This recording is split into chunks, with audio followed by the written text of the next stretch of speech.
Wow, it's New Year's Eve. It is the 31st of December, 2021. We actually moved to Vegas. Oh, God, Skyla. We actually moved to Vegas, what, Skyla, a year ago? Yeah, I mean, we started coming in January. I don't. Did we come in December?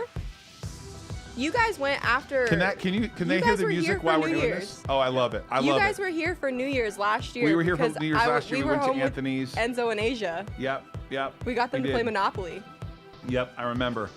and I like this song because it's like a tsunami. I mean, that really, like, we moved here. It was a big wave of people from California. Yeah. And let's stay with the song for sure. It was a wave of people coming from California. I love it. I'm sorry. I'm obsessed. It's okay. I'm obsessed. It's a party day. Party day.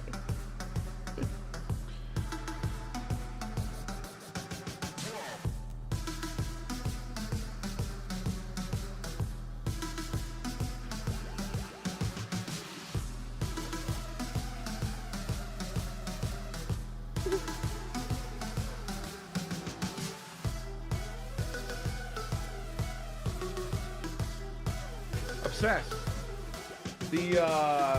We're gonna get right to the market real quickly here. Pretty ugly close. BitNile gets all the downside of Bitcoin, none of the upside. I see that Bitfarms has a $1 billion market cap, and we don't.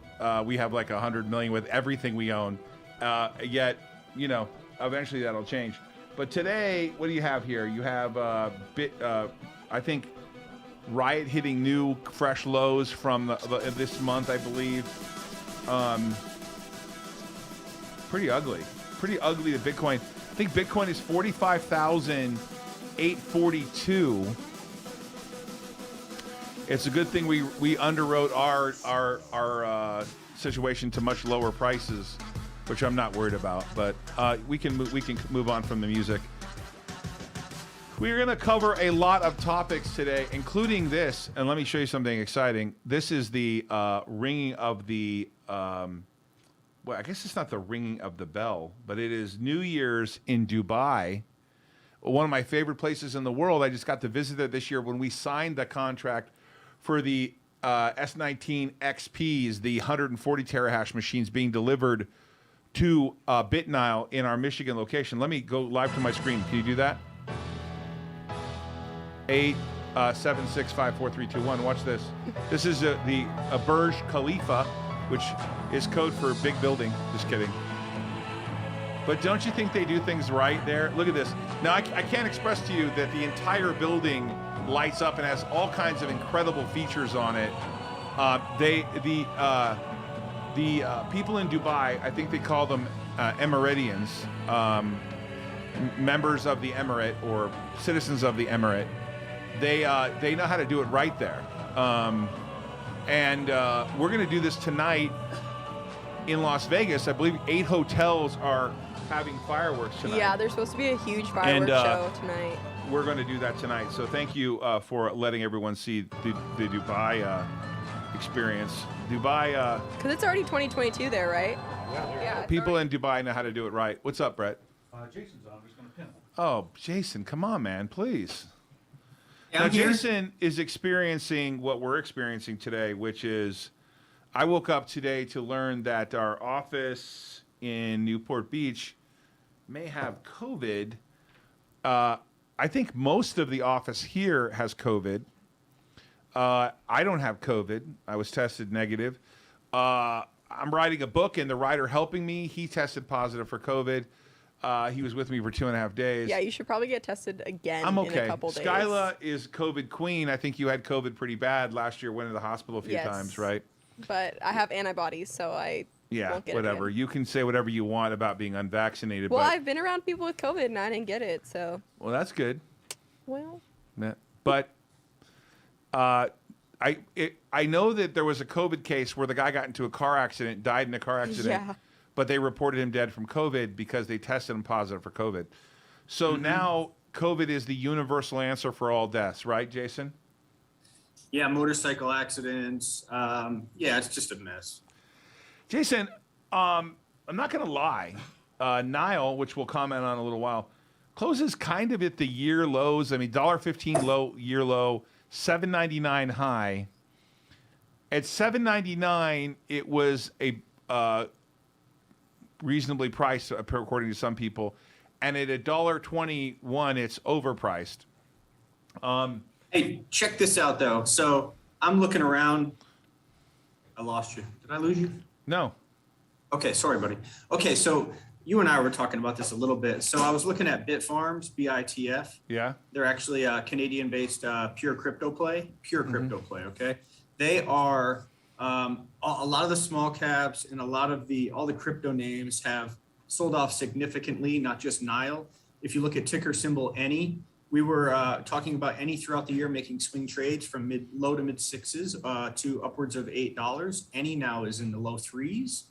Bitfarms was $9.30 on 11/11, make a wish, and it currently closed today at $5.05. This is important. Shareholders, whomever's interested in crypto, let me just cover this for 5 minutes. Bitfarms. Wait, well, hold on. You want 5 whole minutes?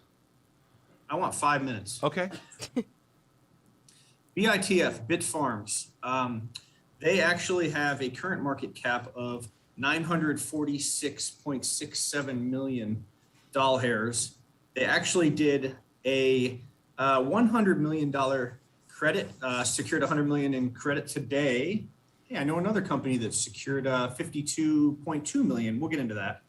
So, Todd, when we're looking at the nuts and bolts of Bitfarms, they are currently the 4th largest publicly traded crypto play according to the block chart. I know you saw the block chart. Mara and Riot and Core Scientific are ahead of Bitfarms. Bitfarms, through my calculations, has currently mined 3,000 Bitcoins this year. That's through November per public filing, press release. I backed my way into some numbers. Bear with me here. They're mining currently over 300 Bitcoin per month, and that would be currently around 30 or so Bitcoin per day. Obviously, Nile's going to release their information for their updated yield January the 3rd. But based on those numbers, Todd, Bitfarms, if you assume they have S19J Pros at 100 terahash, those would be pretty much the latest and greatest, except for the XP miner that's 140 terahash. Bitfarms, based on those numbers, based on my napkin math, would have approximately deployed 20,000 miners in order to yield those 3,000 Bitcoin. So my case here, or just my point, I just have been looking at some of our colleagues and some of the other tickers, and I'm noticing what current market caps are of those companies based on what they're mining.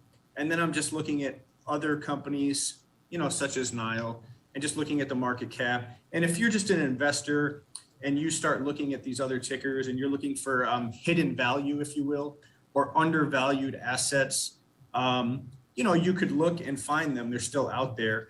Obviously, I'm not recommending any stocks. I'm not telling you to buy or sell any equities, but I was just looking at that today, and I just wanted to point that comparison out. That's all. Right. Okay, appreciate it. Brett, can you turn on my little things here? You have them now. Are they on? Yes. Okay, great. It's going to be a longer show because we've got a lot to cover. As I said earlier, if you go to my screen real quick, Bitcoin, 45,838. Unlike before when we mined Bitcoin the first time, we have not put in rosy projections for ourselves. What we've done, if you could do me a favor, Brett, because I want to stay focused on shows, what we've done is underwrite to, now that we have our own facility and control of a lot of our own destiny, we've underwrote to lower prices. Could you pull up that PowerPoint for me, please? And if it's possible, I don't know if you can do it, but I'd love to see it on a split screen with Jason and I. But you might not be able to do it, and I don't know if Jason can see it. See it. But so scroll down from the third quarter update to just one. Keep going. Keep going. Yep. One more. One more. One more. Keep going. One more. There. Is it possible to zoom in on the schedule there? Right there. Okay, so you see what we've done in terms of Bitcoin prices and where our margins would be and kind of what our revenue would be. So if you think Bitcoin's at 45,000 and you got to figure out difficulty, we'd net about 100. We do about 207 million fully installed, about 87% margins. Now, these are obviously very subject to difficulty, power costs, things like that. But we figured a lot of this out in there. Can you go back to that screen, please? I know you guys are in a hurry to do this. This is like Willie coaching you to not let anyone things stay up, but we don't want to stay it up. Can you zoom in on a little bit? Is it possible to spread it out there? No, but I mean like, oh, but with me on the, oh, you can't see it with me on the screen. Okay. So if you look at the prices here, we did it smart, and we said to ourselves, let's look at what we think is the downside. Now, granted, Joe, if he were to tell you, he would say, well, we can make money even at lower than 20,000 Bitcoin prices, but you see the margins get affected.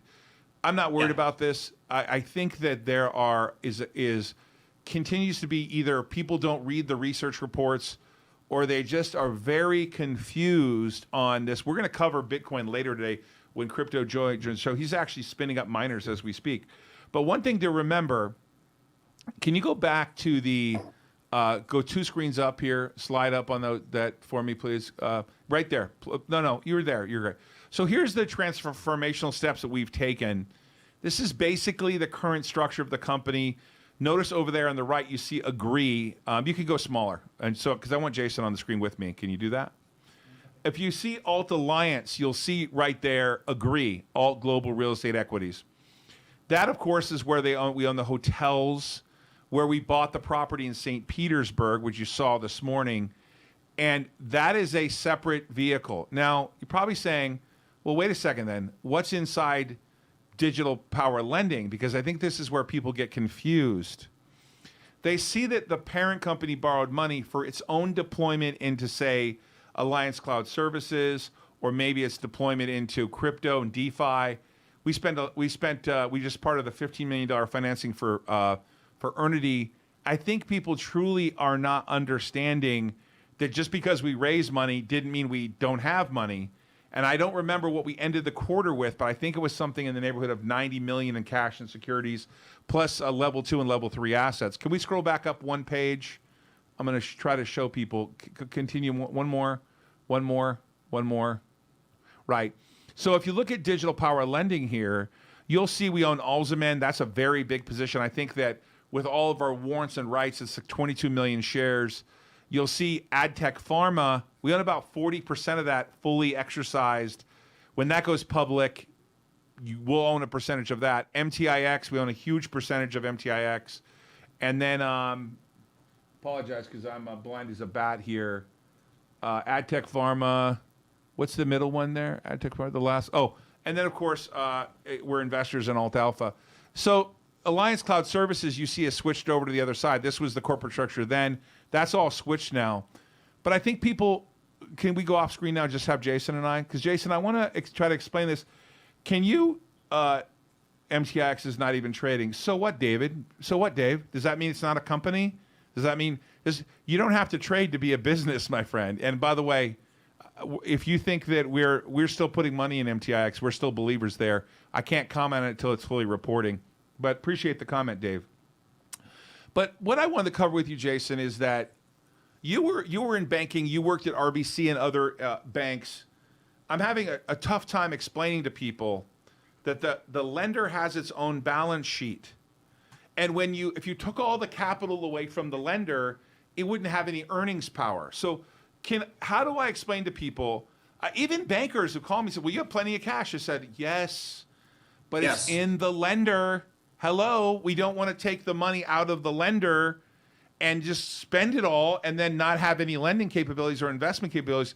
These are separate businesses. Gresham Worldwide has its own balance sheet and its own money.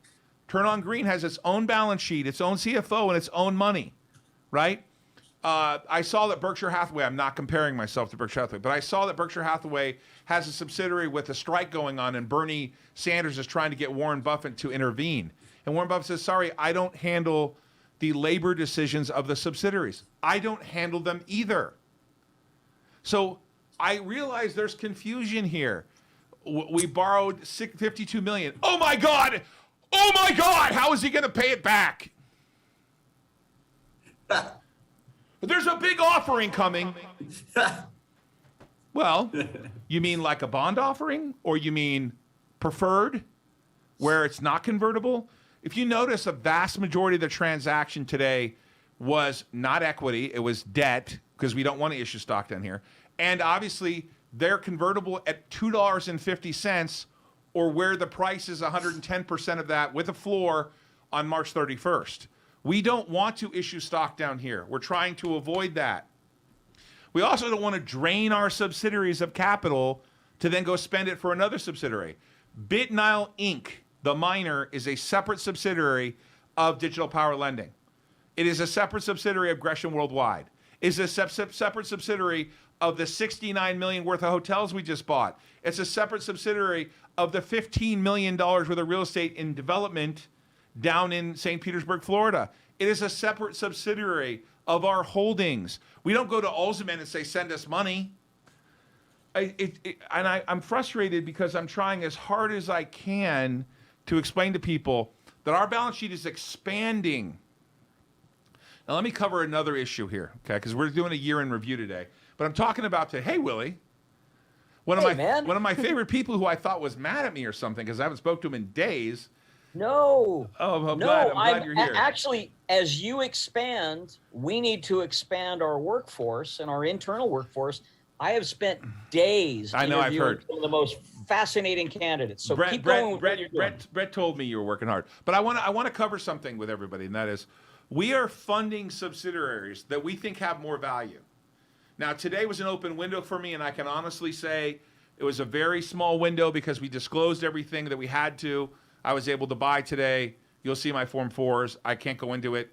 Wait for the filings. But if I said I bought today and didn't, I'd be in trouble, and I did buy today. I bought for the hedge fund. I bought for my personal account. I continue to explain to people the market is giving me an opportunity. This is what they talk about with Mr. Market, and that is you're not obligated to swing at General Motors at 45. You're not called out for a strike. You don't have to swing. You don't have to swing at Google at 2,100. You can swing however you want. You can buy and sell whatever you want. There's no called strikes. You can sit on your butt for 5 years and not buy a single stock. I once again reiterate to everyone who's followed me, I have a 10-year plan. I'm 3 years into it. I have 7 years left. I'm not a seller of Nile. I'm not a seller of shares. I haven't sold any, right? Listen, I really didn't even want to break the company up into two pieces, but it's so confusing for people, and Bitcoin is so much more valuable in the sense of growth, and I wanted them to have their own balance sheet and their own shareholders, and there were so many people following it that I thought, okay, I'll give them what they want. I gave in. Fine, we'll break the company up. But I understand that it's confusing for people that when you're laying the foundation for multiple companies to be more valuable, you know, Jason, and you run a danger here. We're not recommending you buy Nile. In fact, I would argue don't buy it, please, because there's only so many seats at the table, and if you buy it and want to trade it and then keep asking me questions about things that don't matter, it's a distraction. Don't buy Nile. In fact, I'm flat out telling you, don't buy the stock because it's going to be distracting to you because we're not focused on today. We're focused on years from now. I don't know that people understand that. I care deeply about the price. I don't want anyone to lose money, but I care more about the fact that we're going to build a company that has cash flow, and Bitcoin's one of them. Lending is one of them. Real estate is one of them, etc. Oh my God! Look who's here. Hey, can you put this on now? The second song. Let's go. Look who's in the house here. Jojo. Can you play it? What's going on, guys? The second song. We got double finally. Willie up there. Oh, glasses. Finally. There we go. You're not gonna put these ones on? No, well, these look better. Oh, is that why you gave these to me? Yeah. Okay, hang on.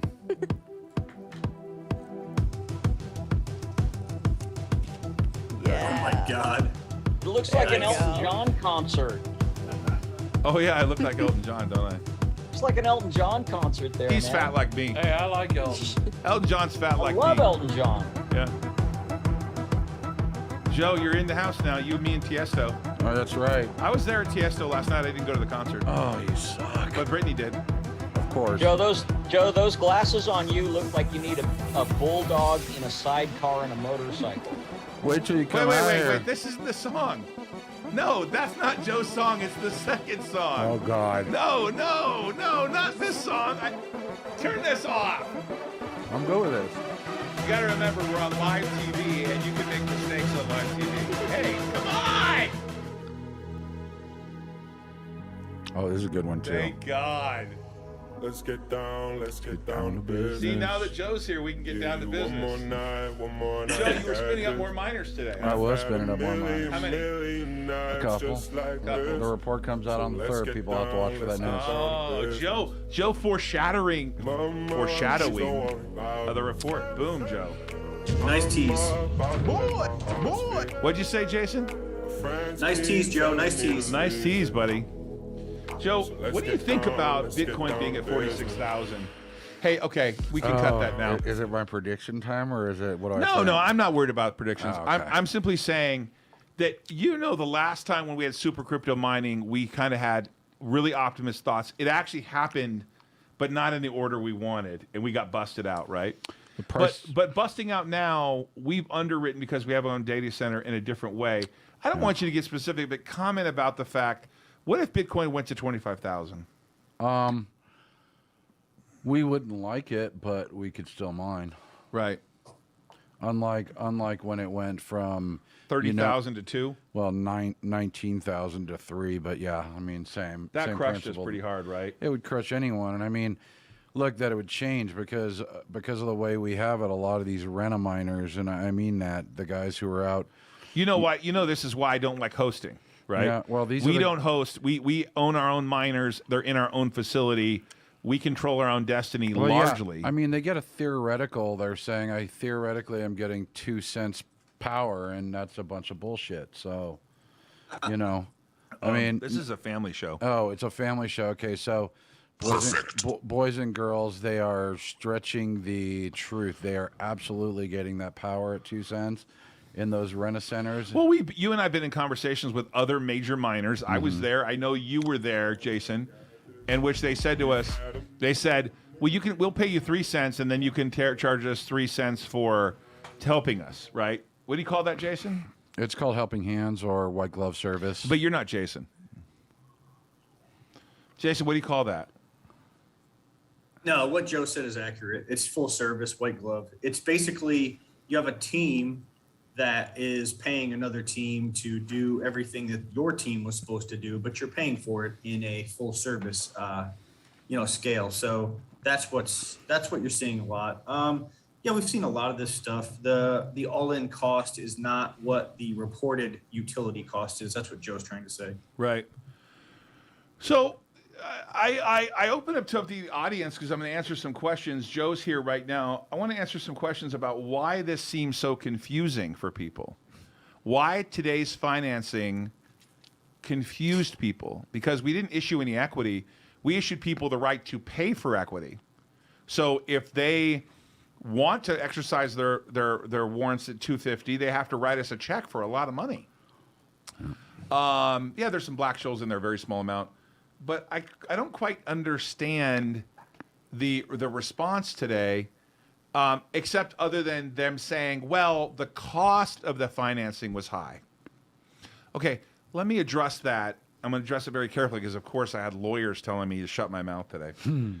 How do I address this? If you go back to that chart and you looked at how much Bitcoin mining we expect and hope to do and plan to do and anticipate, and we might, if the world stays alive and there's not a new COVID 2022 and Willie doesn't kill me, all that stuff. If all that lasts, the actual cost of that bridge loan into a more structured type of finance, like if you're a smart company like Bitfarms, you get credit that's more complicated but larger, and you do it in a way that's not dilutive to equity. I direct you to IBM, who borrows money to buy back stock. Right. So I get people saying, you can't be borrowing money and buying back stock. You guys have got this wrong, okay? So let me give you analysis of a different way to look at this. If you have a buyback program in place and you have cash flow, but you need to finance future operations, you can borrow money, and you can use the proceeds for different things. Money I don't know, the strange thing is it's fungible. So you could have money in one pocket rolling right, and you could buy a burrito, and in the other pocket you could buy a taco, or you could buy an In-N-Out burger. You don't have to spend the money on the same food, right? Yep. And if I were to issue equity to people, like let's say Jason or Joe got common stock options because they're employees.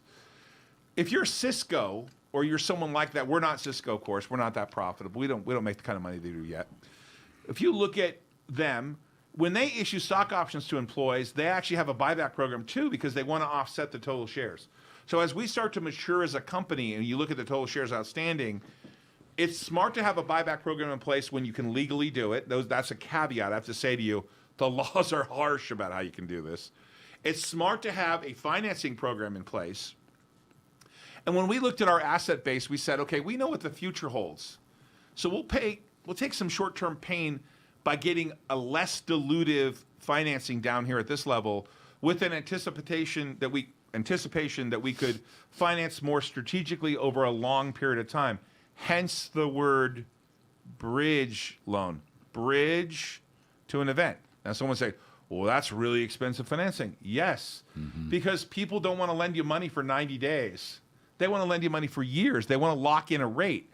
So those banks or institutions or sophisticated investors say, well, if you're going to pay me off quickly, you're not going to let me earn more money. I want more upfront, right? So then you have to trade off. Do you disrupt other operations by taking cash from them and then financing another subsidiary? Hey, Willie, you're the CEO of Ault Media Group. Would you like me to take your budget away from you so I can buy other things? Absolutely not. And Todd, I would even boil. I mean, I'm not as smart as you and Jason and Joe, but I kind of boil it down this way. If I had the money in the bank to purchase a new home, would I take all of that money out of the bank and purchase the home, or would I finance the home so I get certain breaks and write-offs? Sure. Otherwise, I'm going to be house poor for the until I get all of that money back. Let's go to Daniel's. Is that just too? Hold on. Is that too simple? Let's go to Daniel's question. Daniel says, it's a statement. IBM borrows money at 3%. You just paid $7 million for $52 million. True. Which would be, if we mined in the future Bitcoin, maybe a quarter of a month or a half a month or maybe a full month, depending on how things are going. You're right. That's expensive. But I don't see you texting me saying, well, you just borrowed $69 million to buy those hotels and you paid 7%. It's convenient, right? It's convenient just to pick the facts you want to identify, and that's fine. Let's just look at that $52 million. Now, let's not look at what we're borrowing money for the hotels and real estate at. I got an offer to finance our real estate for one of our development projects at 3% from a major national bank. This is a holding company that has multiple operations, and I understand eventually the plan is to split into two companies, one focused on DeFi, Bitcoin, and data center, and the other focused on all the legacy stuff that I do, like cash flow businesses, things that are more stable than Bitcoin. Bitcoin's back to 46,260. Hey, Todd. Yes. Todd. Yes. Can we, and Joe also, I'm sorry. And hey, Willie, I forgot to even say hello to you. Hey, listen, I got a question about not Daniel, I'm sorry about that. Boats. Boats is asking about our data center and our infrastructure. And he actually asked Crypto Joe how the pods are looking and if Crypto Joe could comment on anything to do with the actual pods and the infrastructure of the facility. I know we're going to release the data Monday that's going to incorporate petahash, total mining and all the data there. But Joe, can you carefully comment on anything about what the question is regarding our pods and our structure and stuff? I would just say that it's all coming along really well. In some aspects, we're ahead of where we expected to be. And ultimately, I think at this point, we have a lot of room for growth. And that's Great. about as careful as I can be before Monday's update. And Todd, I'll just throw one other example out. I don't know that this helps or not, but I can tell you that even the major film studios do not use their own capital in-house to finance movies. Hey, I want to say, go outside Willie, of that. Willie, I want to interrupt for a second. I appreciate that Daniel is respectful and I'm respectful of him. We can have spirited debate, but that doesn't mean that I'm not a fan of his questions or anything like that. This is professional. Hey, fair enough, he says.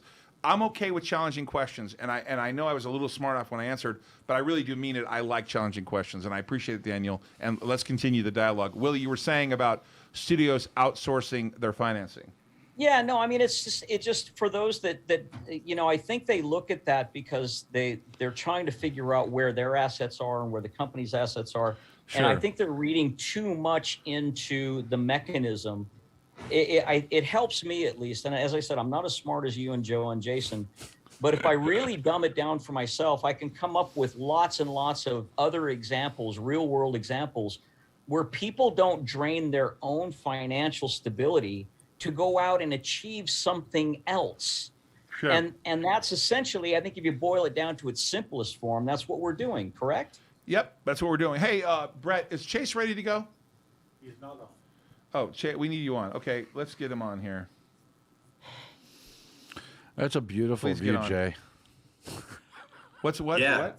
Yeah, I JJ. said that's a beautiful view.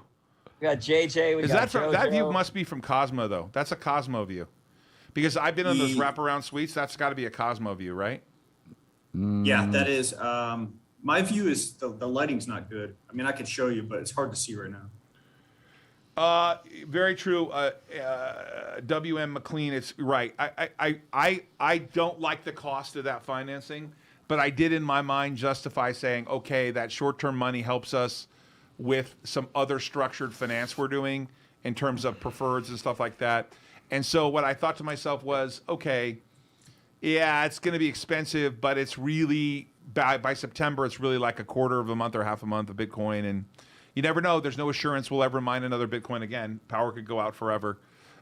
We might not ever, Bitcoin might close down today, right? There may be no more Bitcoin after today. Hey, Chase, Chase, is Chase on? Yep, I'm here. Everyone, this is the face of COVID now. My son has COVID for the second Jesus. time in 2 years. But he is healthy. He's a healthy, spry, 22-year-old beast who used to play quarterback, outside linebacker, safety, strong safety, wide receiver. I watched this young kid score 23 touchdowns in a single year, only allowed to play half the game. He was only allowed to play half the game. In one season, I watched him run back 6 punt returns for touchdowns. I got to tell you, he's a proud dad, and you've got. Oh, well, you're no doubt that I'm a proud dad. Is he not on? Can we put him on? You got to be embarrassed everywhere you go, There's Chase. good reason. There's good reason. This isn't just pride. Yeah. There's actual results behind the pride. Hey, Chase. Hey, yeah, by the way, he got the $100 from me, okay? I want to be clear, everyone. He got the $100. The other day when he said he had a COVID test, I sent him 500 because I felt guilty because he's got a girlfriend now, and I bet he paid for her COVID test too. Hey, Chase, Chase, you had the luxury of going to St. Petersburg, seeing the facility. I just thought maybe you could tell everyone about, you've seen the design, the plans. It's shovel ready. You guys are going to be digging holes and putting up stuff. What's St. Petersburg like? Well, for any of you, can you guys hear me? Now I'm all good to go. We hear you. Okay. For any of you that have been down there, to me, it's kind of like Newport Beach, very walkable. A lot of people around. There's a whole Lido area right on the water. Our property is far enough to attract the person that's looking for a bit of a quiet neighborhood, but maybe a 5-minute walk to some great restaurants, very lively area, live music, boats, the water, the bay, everything that you could ask for. But the area is incredible, and the site is going to be demolished first. There's a couple buildings there, but we're excited to work with the people in the community and really kind of make it. Right now, the plans are they look great, and it's going to fit in really well with the area. Downtown St. Petersburg is a bit of a historic look to it, and so we're excited to, become a staple in the community. Hey, Rip and Dip's on. Rip and Dip, we love you too. Happy New Year's, dude. We love you, man. We're a big fan. You'll be at the Risk On Conference May 12th through the 15th. We'll be talking about St. Petersburg there because we're going to syndicate that property, right, Chase? Yes, sir, we are. Everybody can be a part of Syndication. it. So if you guys want to own that property with me and you want to get monthly income, because that is going to be a rental. We're renting those apartments out. We're not selling them. You're going to have a chance to own that property with us and syndicate, meaning you will actually write a check and you'll be an owner of the property with us, and you'll get a monthly check when that thing makes monthly income. Chase, do you anticipate people not needing apartment buildings anymore? I mean, God only made so much land. That's right. Hey Chase, where's my granddogger? Jeez, let me. Oh, we lost him. Oh, he robbed. Hey, you know, it. Todd, I will just, if I'll just jump in, you know, with you know, are people going to need apartments? Okay. I can tell you that historically, at least in the research that I've done, historically, if the economy goes down, the need for apartments goes up. Hey, can you, Willie? We agree. Can you put Syra on? Okay, I'm so gonna she's lose on to right the now. dog again. I'm always gonna lose to the dog. you're gonna lose to the dog. You know what's funny about on. Syra? She's 2 years old now. When Chase first got Syra, I was anti him getting a dog. Now I insist. Someone at this office suggested that Syra should not come in, and I was not happy.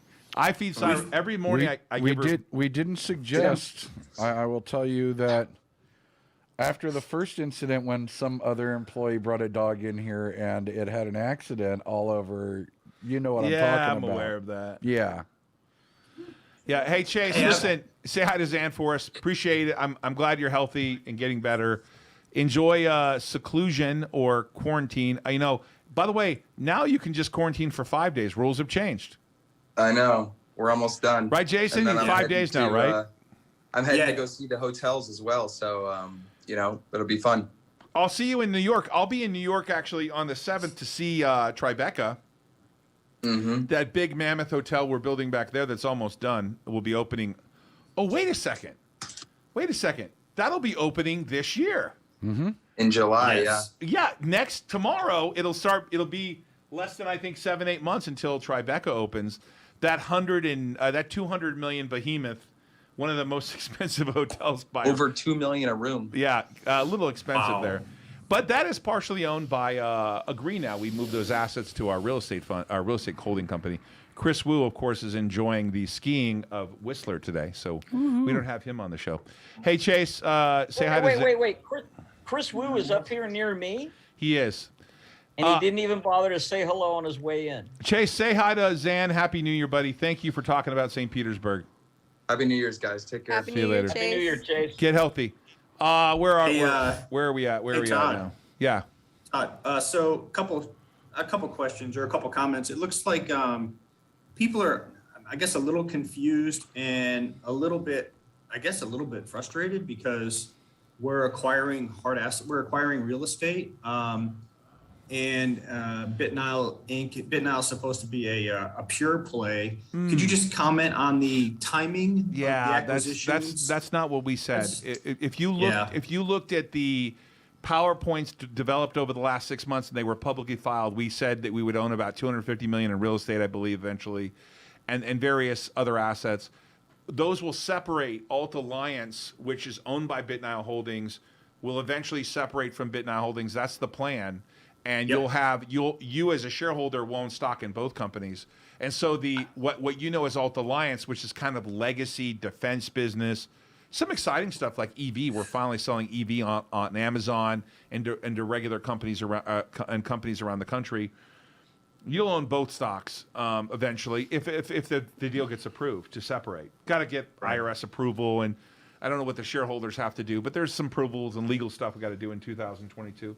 But we're largely, I'm not going to say done, but we're mostly done with our acquisition strategy. I know there's a couple people. Go ahead. I know there's some few things that are ancillary that we're working on, but for the most part, the core real estate acquisition strategy for 2022 is done. We've acquired the miners, the 20,600 miners. Those are being delivered pretty methodically. So I think our CapEx in terms of acquisition capital is largely, I'm going to say, if you look at the balance sheet now, and I don't know where it stands, but as of last quarter, I think it was 225 million. With the acquisition of the hotels, that puts you at closer to 300 some million, give or take. With today's acquisition and capital, I put you somewhere else in terms of assets. But assuming that asset base is 300 million, 350, 275, I don't know the numbers exactly. We're probably pretty much done for 2022. We're focused on digestion. I mean, when you eat a big meal and you eat a lot of it, like if you're at a great meal and you go, wow, I probably won't be there again for a while, and you eat a lot of food like I do, you kind of have to digest that, right? Yep. So in the business world, you can die from indigestion. And so we're aware of that, and we have separate CEOs and separate people running these divisions, but I would suggest that we're probably going to be more digestive in 2022. I'm not saying that there may not be one little thing here or there that may ultimately come to fruition, but anything we acquire from here on out probably would be more already in business for a long time, maybe have are operationally profitable, Right. and not be for stock. We wouldn't be acquiring anything Todd? for equity. We don't Right. like the equity price down here. You were saying? I need to jump in real quick because it's kind of a good segue. With all of that expansion means that there's people that we need to put in place to help make sure it happens. And I've got an interview to go to right now. Yeah, Willie, Willie, you can keep promising to expand the media department while I'm doing my own tweets. Go ahead. Yeah, please. I am going to wish you a happy new year. And I'm looking forward to everything that's happening. And I have some surprises for you coming up. Hey, listen, I can hear a room in our future. I will see you soon for things that go fast. Yeah, and I have people that help make that happen. I have probably had over 100 interviews over the last 4 days. I've been we're told, wrapping them up today. I've been told you're busy. Hey, we're gonna go. Really, you take care. We're gonna go to a Happy video. New Year, guys. We're gonna Happy go New to a Year, video, Willie. and I want to play it out here. We're gonna play. I'm gonna skip this real quick. If you go to my screen, this was one of our large. This is one of our largest outside holdings. We are a very big shareholder. The forecast calls for new highs, but it may not be smooth sailing. That didn't work. Hold on a second. Hold on. That was not my intention. Whoops. The interwebs can be very confusing. What was that?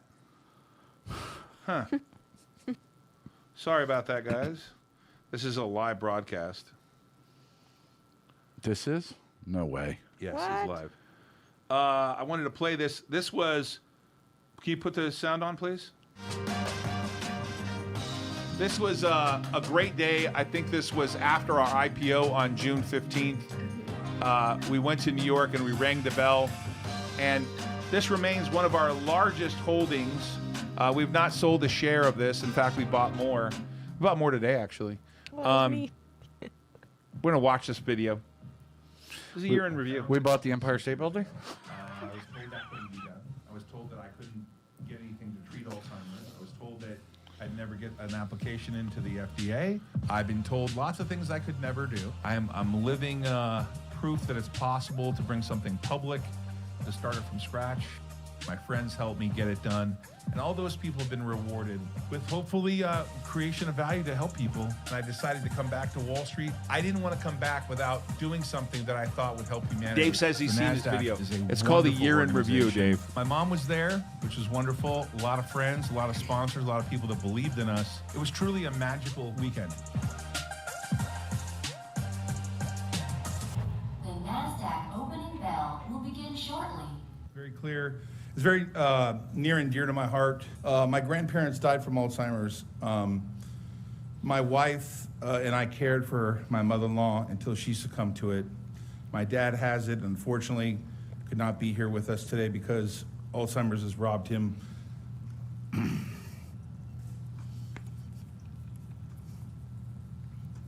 of everything but his ability to breathe.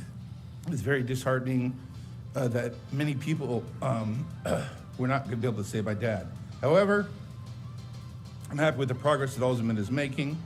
The benefits to the two therapies will hopefully bring members of the family, as well as 38 million Americans, 300 million people globally. I want to thank the NASDAQ for doing this. This is something we set out to do from the very beginning, is to be here on this exchange. Today, with this opportunity to have the IPO to allow us to ring the opening bell, I'd like to thank my mom, who believed in me as a teenage mom to dream big. My wife and my kids to support me. Alzheimer's first investor, Stephen Caspi, Alzheimer's Board of Directors. You notice I'm led by saying the chairman, Alzheimer's Will instead of Horn. Alzheimer's. Alzheimer's I was managing team totally led by Stefan nervous Jackman, because our there was like investor, 20 cameras. our It was like investors, freaking Dr. me Chow, out. Dr. Scheidel, the University of South whatever, Florida, right? the Scientific Advisory Board, Dr. I think you did a great job, Dr. though. Every time I Wozniacki, hear that the speech, CR I get team led by goosebumps. Art Spalding, Yeah, I like it a our lot. outside counsel, very important, from Ocean from Walensky, I never say that right, led by Spencer Feldman. And last but not certainly least, the underwriters of Spartan Securities, who worked with us for quite some time. Thank you all. Almost We're done. humbled, honored, and happy to be a part of the NASDAQ You see, family. that's a company with a Ultimate different Neuro CEO than is me. a I am not the preclinical-stage CEO. biotech company I don't in go which take their many money and have go like invested. spend it on buying Investors miners. who were sick He's like and a tired nuclear of seeing their loved physicist or ones something. perish He's a nuclear from Alzheimer's nuclear disease. scientist. Sick and tired of seeing sufferers waiting for a slot in a clinical trials to become available. And sick and tired of victims of this dreadful disease not having enough treatment options. Well, and today, tired. we are proud to say that we may have options. Options for our I've families seen this and video. yours. Yeah. The first is a patented ionic co-crystal By the way, technology that when we delivering went a public, it therapeutic was not in combination of lithium, patients proline, and not and approved in salicylate, patients. known as It got approved to AL001. go in patients. Simply It's put, been in patients, this lithium and we got therapeutic top line has the data. potential to replace the And of course, the current stock has lithium went down. therapeutics on the market and win. will bring aid to the 38 By the way, you know, plus since million February, a lot of these Americans small caps have gotten suffering not only crushed, from right? Alzheimer's disease, but Yeah. bipolar disorder, depression, and post-traumatic stress disorder. Globally, that patient population extends well over 300 million people. JCH And that's says, not all. "Are We you a have a scammer? I second never got option. my merch." A Randy, patented this guy never got his merch. vaccine that JCH, seeks if to you never got your restore merch, the ability of the patient's email us immune or text system us. We'll get it for you. to That's- combat There's a Alzheimer's, possibility known that was as a transition thing, AL001. too. Yeah, there was some Our transitional recently issues, but we consummated have merch and we will IPO send is it to an you. important milestone we've achieved for our stockholders, associates, strategic partners, and for all who continue to suffer from the debilitating effects of Alzheimer's, bipolar disorder, depression, and post-traumatic stress disorder. We recently submitted our Gabriel, IND are you working application for tonight? AL001. One of my favorite utilizing guys around funding in Vegas, from the Gabriel IPO, Medina. That guy and is are on the awesome. precipice Are you working of tonight, buddy? commencing human clinical trials. This all started with one man's bravery, tenacity, and unrelenting drive to create a company dedicated to developing treatments for diseases that plagued his family. Todd, thank you very much for not giving up, and thank you for allowing us to join the fight, not only for your family, but our families, the rest of the United States, and the rest of the world. Thank you. There isn't a more dedicated guy to working at Alzheimer than Stefan Jackman. Really, Stefan is a great guy. I've really gotten to know him over time. Gabe, I wonder if you could find out if you can get me a table for 8, buddy. I haven't called in yet. Anyways, I don't know if you can. Hey, Gabe, see if you can put me in your spot. I don't know if it's possible. Dave Demersion, you have some Alzheimer. Dave has been, don't you guys pay attention to this guy, Dave Demersion, because he has a lot of information because he's known me for so many years. Hey, listen, I appreciate everyone watching that video. Hey, can you go back to the picture there? Real quickly. That's a picture of my father. I look a little bigger than him, doesn't I? I'm adopted, by the way. But that's a picture of my dad, who is in an Alzheimer's clinic right now. He is not well, but he does occasionally smile, and he suffers from the debilitating effects of. Hey, can you do me a favor, Skyla, and switch out with Roland for a sec? Yeah, sure. We are going to bring a friend on of the show. As I said the other day, I'm a fan. He has. He's overly nice, and I always am suspicious of people that are nice, but he's been nice for so long that I realize he's still a nice guy. Roland, welcome to the show. I know you have not been on that long. You have not been on that many times. Yeah, sorry, Roland. This subject sucks, but you have lost your mom and your father in a 1-month period. And for all those people out there who think things suck because Nile's down, doesn't really matter. If Nile were $10 higher, would it bring your father and mother back? The answer, of course, is no. It's rhetorical. We do actually run a company with now that we own the hotels, I think more than 200 or 300 employees. I don't know the exact number. We had 158 before the hotels. Now we have around 300. We have a lot of employees. And we care about the people, even though Roland is not an employee. He has used some office space here before. He is dating my niece. We like Roland. We like Roland. He's a decent golfer. I don't know how good, but I'm not decent. that good. No? No. You're a smart guy, though. Yeah. I wondered how you doing? Doing all right. You know, day by day, I'm excited for the new year. I don't know if 2022 could be nearly as difficult as 2021 was with, you know, loss of family members, COVID, you know, but luckily I've had a great support system. You guys have been all very great, and I'm excited for 2022. So we're hanging in there. Roland, maybe you could tell people what you do. I know that you help people out in the advertising and sort of the car industry. The car industry is changing with Tesla and electric vehicles. I'm curious as to your commentary. Maybe give them a little bit of overview of what you do, and then let's talk about the change in the car industry. The reason I bring this up is because what people do not pay attention to is that Nile, through a subsidiary, is an investor in a electric bus converting company. Jason, I know you're a fan of this technology, where you can take a bus, like a school bus, and transform it into being an EV bus, and you get state credit for that and stuff like that. We are an owner of one of those companies. We have a large stake in one of them. That's one of the many assets, the, quote, hidden value that Jason likes to talk about. Although, Jason, I've been learning about EV and extra value in poker and things that you've been teaching me about. Roland, can you kind of explain what you do? Sure. So there's different divisions of the automotive industry, whether that be tier 1, tier 2, or tier 3. Tier 1 would obviously be on a national level. And I work for a plethora of OEMs like BMW and Lotus, and we build their digital online presence, whether that be through high converting websites, and then monthly they'll give us money, and it's basically up to us for them to sell cars. Now, as all you guys know, there hasn't been any cars to sell because of the shortages, but we've been making it happen, and it's been a year of innovation and trying to figure out things that are working, and how can we draw consumers in, how can we draw consumers to, you know, pre-order their vehicles, trade their vehicles in. You know, all of my clients, they've had, you know, record gross months, yet they've been selling, you know, the least amount of cars ever because there's no cars to sell. So we're also in the e-commerce space, and we basically build up and bolster their digital online presence and create high converting software and technology that will help consumers convert and, you know, things of that sort. Hey, Jason, speaking of used cars or new cars, you went to Florida and you were going to buy a car in Florida because you're actually a Florida resident. And talk to us about your experience in buying these cars that Roland says don't exist. Yeah, I was in a couple of dealerships out in the parking lots looking for specific vehicles. They weren't available, and if there was a couple of vehicles out there that I was interested in, they would have a MSRP of $40,000, for example, and then they would have another sticker affixed to the windshield that would say dealer markup. And I saw some dealer markups that were $10,000, $20,000, $30,000 above MSRP. In fact, Todd, in Orange County, California, there's a YouTube gentleman, and he was doing some surveying of the Ford Bronco in different Ford dealerships. There was a Ford Bronco that was $40,000 MSRP, and they had, I believe it was a $60,000 markup. It was a $100,000 Bronco. Just crazy.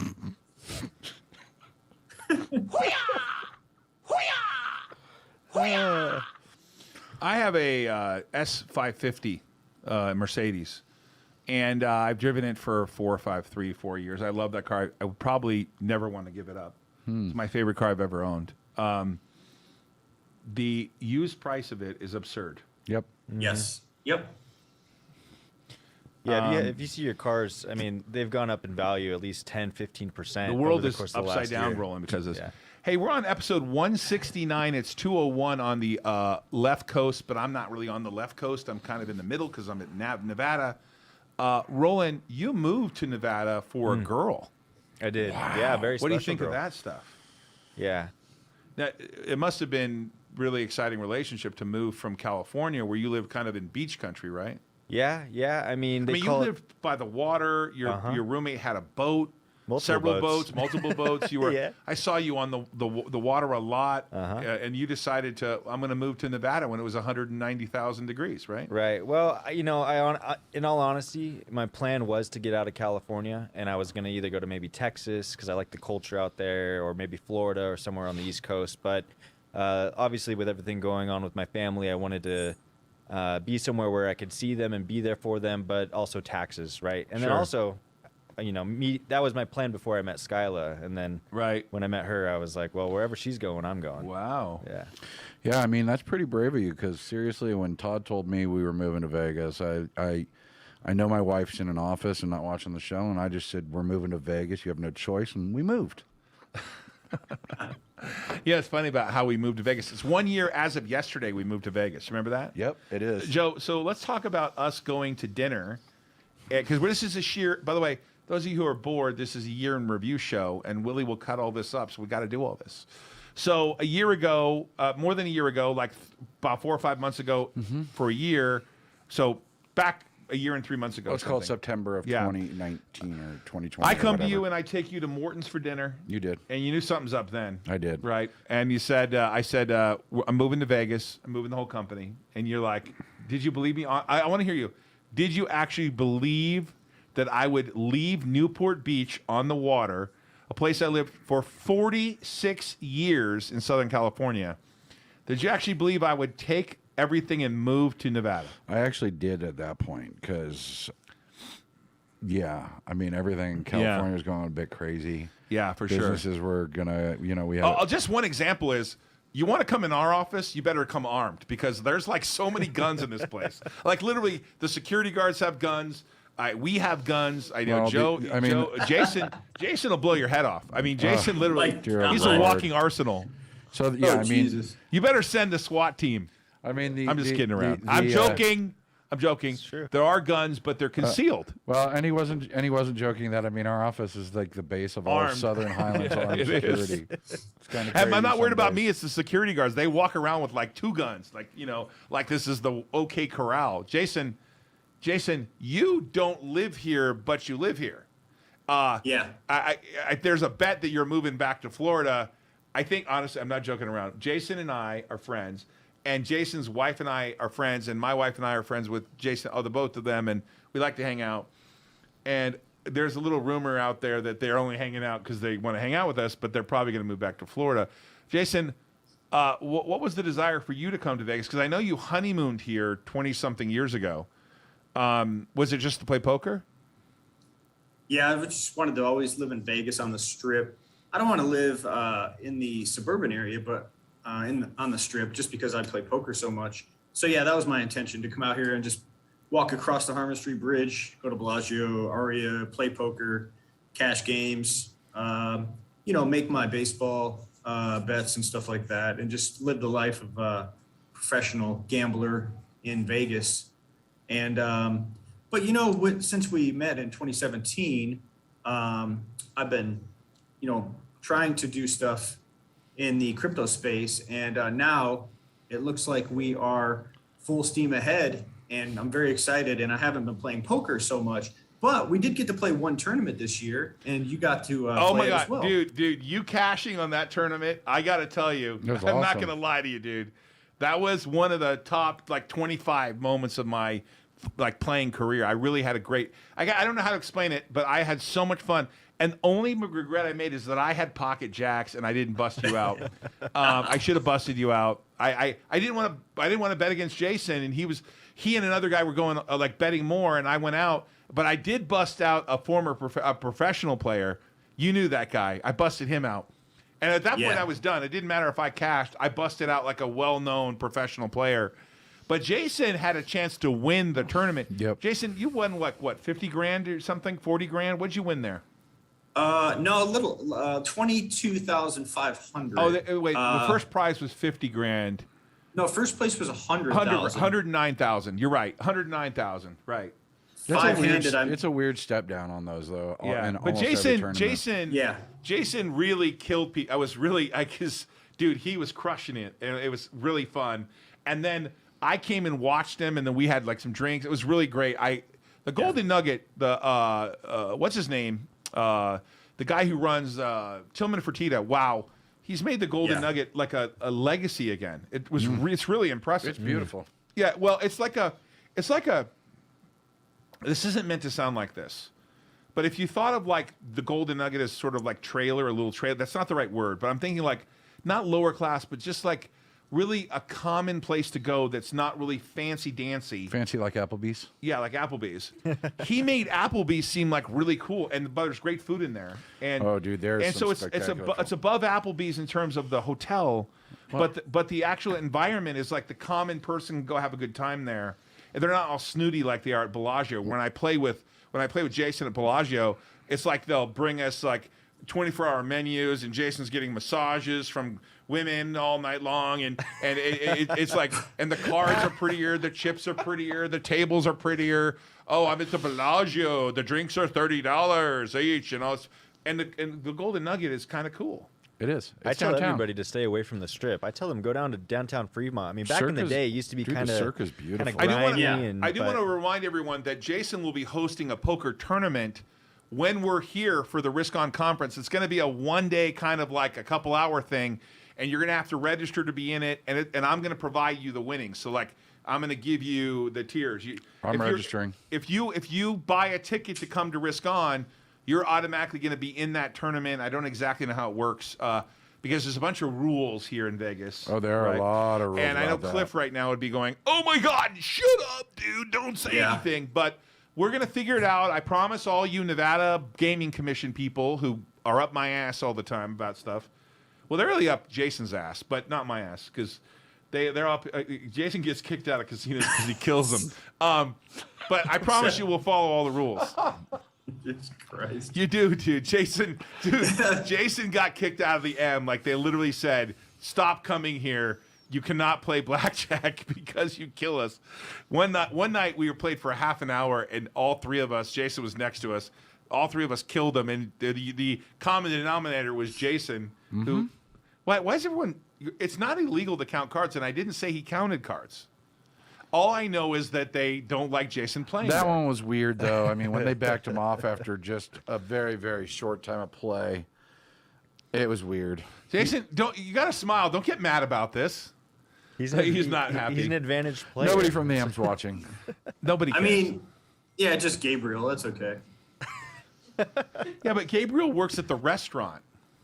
I played by the way, blackjack might I add, is one of the most detailed.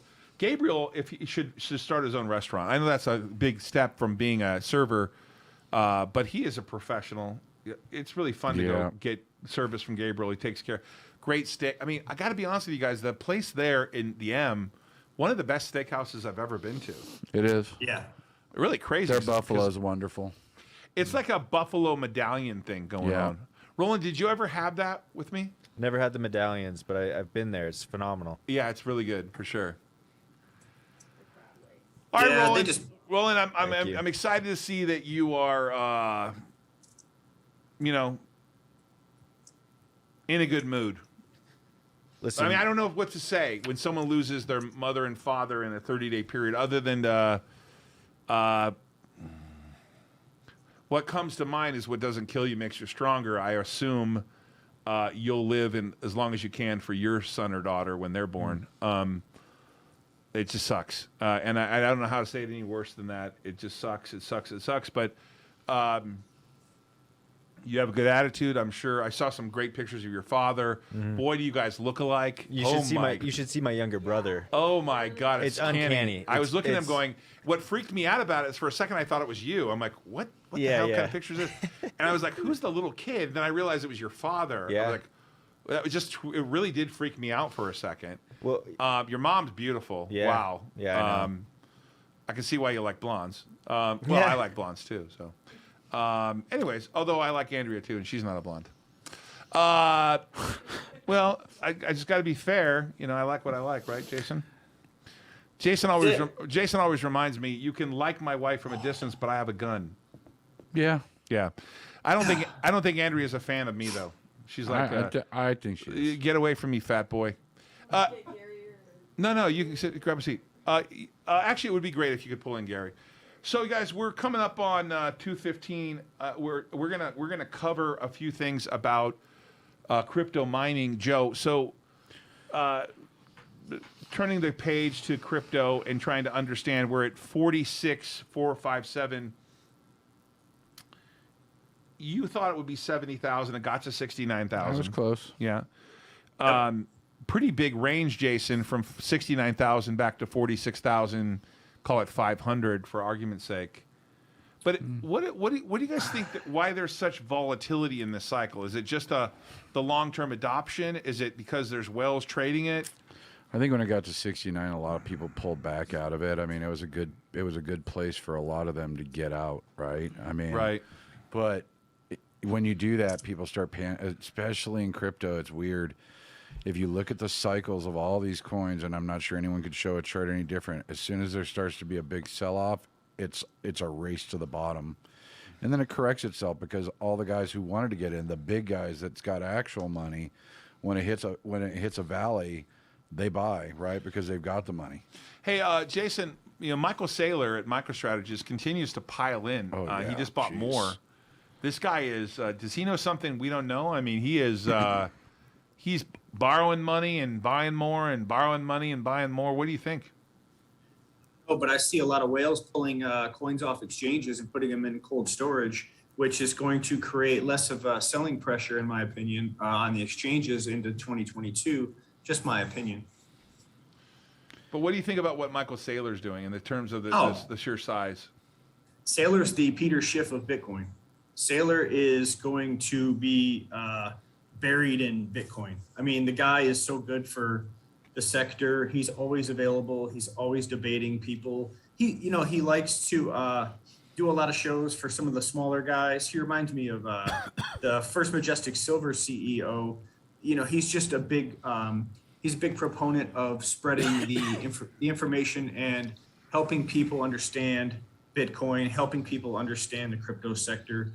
And he's fully committed, man. He's committed. He's a great ambassador for it. By the way, rumors are, just a rumor, it's not official yet. We're trying to get him to be a keynote speaker at the Risk On conference. Oh, that'd be rad. Yeah. Yeah. In fact, I know we're engaged in conversation with him. We'll see what happens. You don't know. You never know, right? Hey, speaking of Saylor, here we are. We have Gary in the house. Gary, recently, obviously, Alzheimer fame, the man who helped us with the University of Tampa, the man who helped me buy DPW many years ago. Gary, what are your thoughts on AL001 getting good top-line data? The following information is the thoughts of Gary. Gary is not an employee of Alzheimer Neuro. He is a shareholder, so let's be clear, he owns shares. So he is biased. But Gary, your thoughts on AL001 top-line data. I know you think it could be a lithium replacement. Maybe give people a 5-minute overview of why you're so bullish. Thanks, Todd. Happy New Year, everyone. AL01, I'm going to just start off with, think lithium 2.0, a non-toxic lithium never imagined before by medical science as being possible. You're not saying it's non-toxic. You're hoping it's non-toxic, correct? Correct. Prove out to be a non-toxic, greatly a greater bioavailable therapeutic than anything what we call analog today. Currently available. I have friends who take lithium treatment, so I'm very familiar with this topic. A001 has the potential, at minimum, to be a lithium replacement, and I say that because how big of a market would it be if it was a lithium replacement? Minimum of 3 million, and that's actually a great question, Todd. There are estimated 3 million prescribed prescriptions out there by patients. The question that I have is...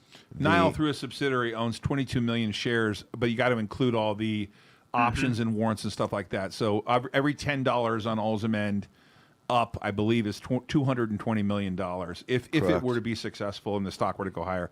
And I caveat by saying this is not a recommendation of Balzamanda. I am the largest shareholder by physical size and by actual ownership. But Gary, you were saying about it being lithium 2.0? Yes, lithium 2.0. Think about the toxicity of lithium over the many years is why Big Pharma came out with their own non-lithium treatments, because the toxicity and the costs associated with that form of treatment, the blood monitoring, the necessity for blood monitoring was tremendous, highly inconvenient for a patient, let alone families. And so now that you potentially have a lithium 2.0, the possibilities, how many patients, and I surmise in the last 20 years, have never had their physician ever contemplate using a lithium treatment for their treatment? I think that there would be a huge transition over the first 5 years once this went to full market. And that's why I'm excited about A001.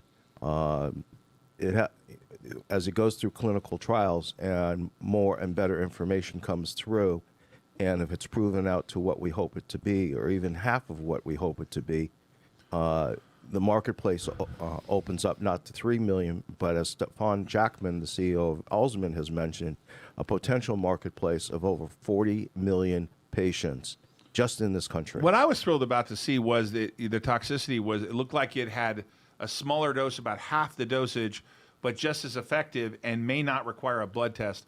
Guys, Gary has been with me a long time. Gary, how many years you been with me? Since 2008. 2008. Oh boy, those are the bad days. You probably started off the whirlwind of how we going to survive here. Gary, with Ault & Company, BitNile, Ault Alliance, I don't know what the holdings are, maybe 400 million, 350 million, 300 million, 500 million. Give or take, stocks are volatile. What do you think about the ride for 2021? This is a year in review show. We went public earlier this year. People forget we have a SPAC now. We have a publicly traded SPAC. We're on the prowl looking to buy things in that SPAC. And by the way, we own about 20% of it because that's the carry.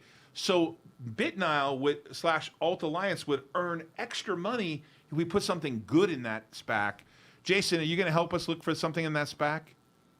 We need to identify a target, that's for sure. We'll be looking to do that. I will definitely assist. So Gary, back to AL001, you were part of looking into and talking to the scientists about the Alzheimer's side of it. Correct. And what my understanding is that in the animal models, it slowed the progression of Alzheimer's and it improved cognitive function. Can you talk about that in a way where we're not endorsing the drug? That part has not been tested by the FDA. But we did do preclinicals, and they said it was going to be more safer than lithium. So far, so good. In the preclinicals, it also said it helps Alzheimer's patients. So far, so good. Your thoughts?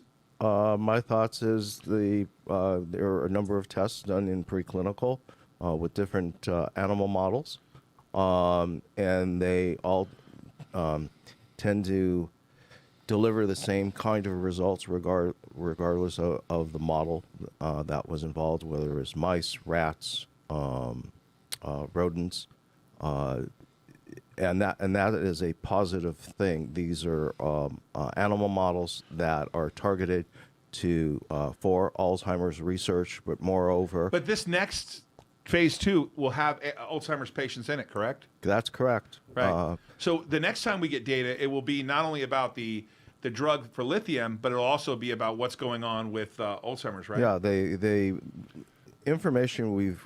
results we've recently received a couple weeks ago demonstrates to a certain degree the non-toxicity of A001. The therapeutic value of A001 will now be determined, or start to be determined, by phase 2 and phase 3s over the next couple of years. And with the fact that we can partner with the FDA through a fast track application is very exciting. One thing I want to go back to is, Todd, starting in the beginning of 2021, as we transitioned here to Las Vegas, so much of this had not happened. We were talking about, trying to pursue to get to the NASDAQ and trying to get into clinic and we were staging, and we've accomplished so much just in the calendar year 2021. It has been a transformative year for Alzheimer, let alone in the community where other companies who are going after AD and neurodegenerative and neuropsychiatric conditions, they have also come to the forefront. And the whole Biogen story just, I think, lends credibility to the potential of what we're going to do. Biogen, everybody at one time thought it was the cure-all, the be-all, and that hasn't been, unfortunately, the case for Alzheimer's patients.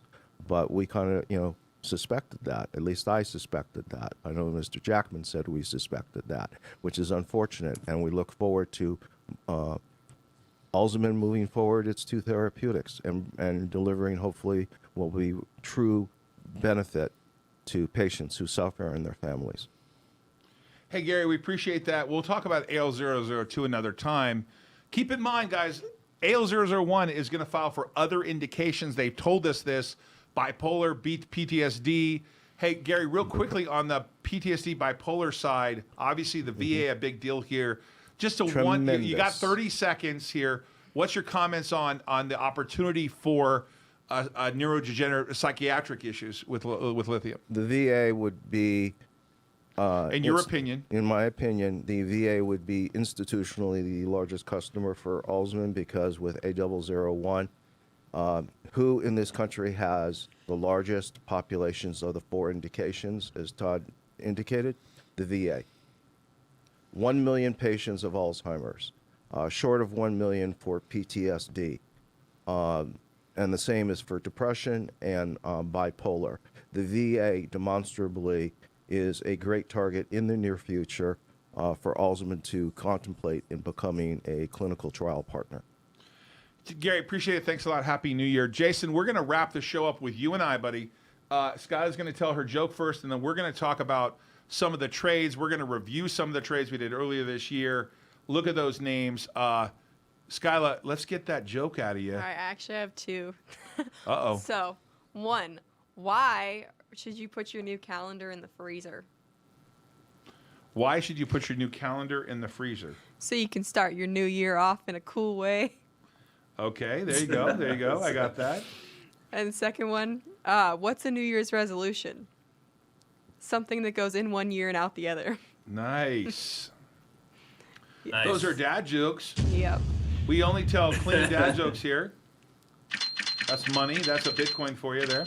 Hey, or that's a Satoshi. I'm not giving you a Bitcoin. Hey, yeah, that's Satoshi. Hey, Jay Money. One of the biggest winning trades for the year for us was Naked Brands. But we're not going to talk about Naked Brands today because it's now called Centro. But we made money on IKNX, which is now TeraWulf. Yes. What do you think about that sort of reverse merger into that concept of taking an existing public company, spinning out a contingent value right? What do you think of TeraWulf? What do you think about what they're doing? Let's just go through some of the trades. TeraWulf, we made almost $2.7 million on that trade. Thoughts?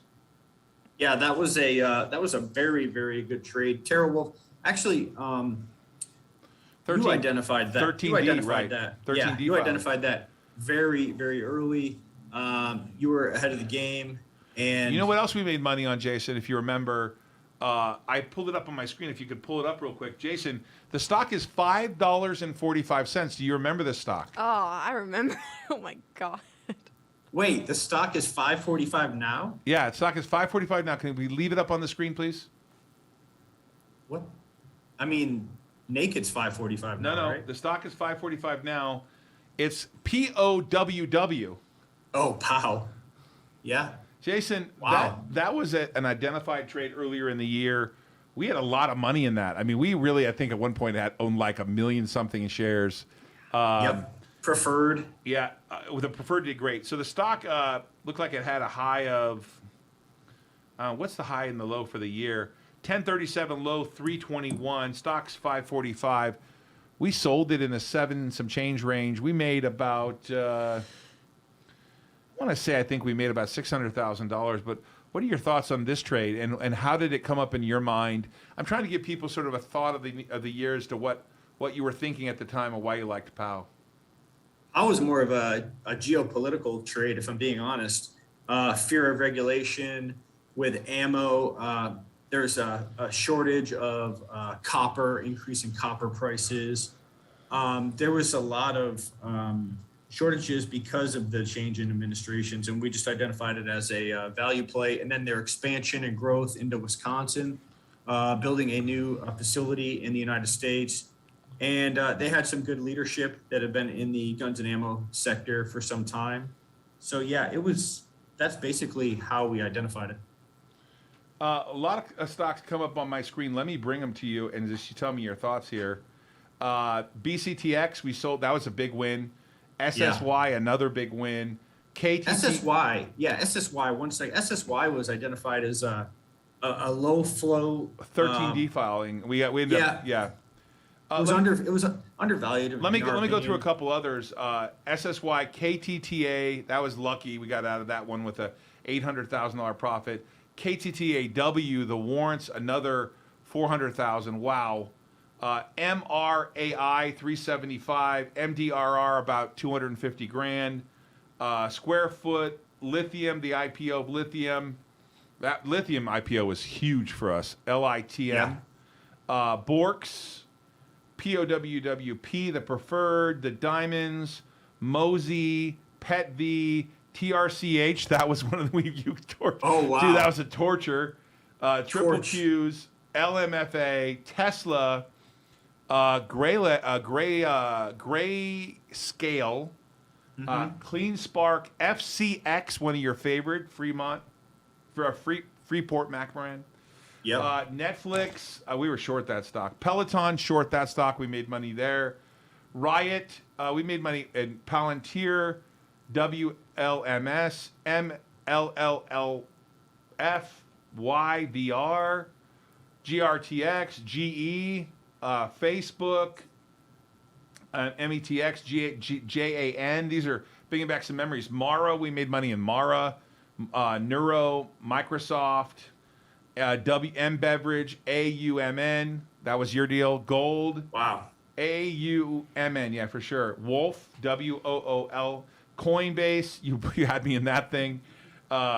General Motors, JFIN, LGHL, BBIG, Clover, CL. Jeez, Jason. I remember Clover. Amazon, SAVA. Remember that? Was it Saba? No, wait. And the S. That computer program you had. AEZS, JP Morgan. What are some of the losers we had for the year? Because I know that everyone gets me in trouble. Oh, he only identifies the winners.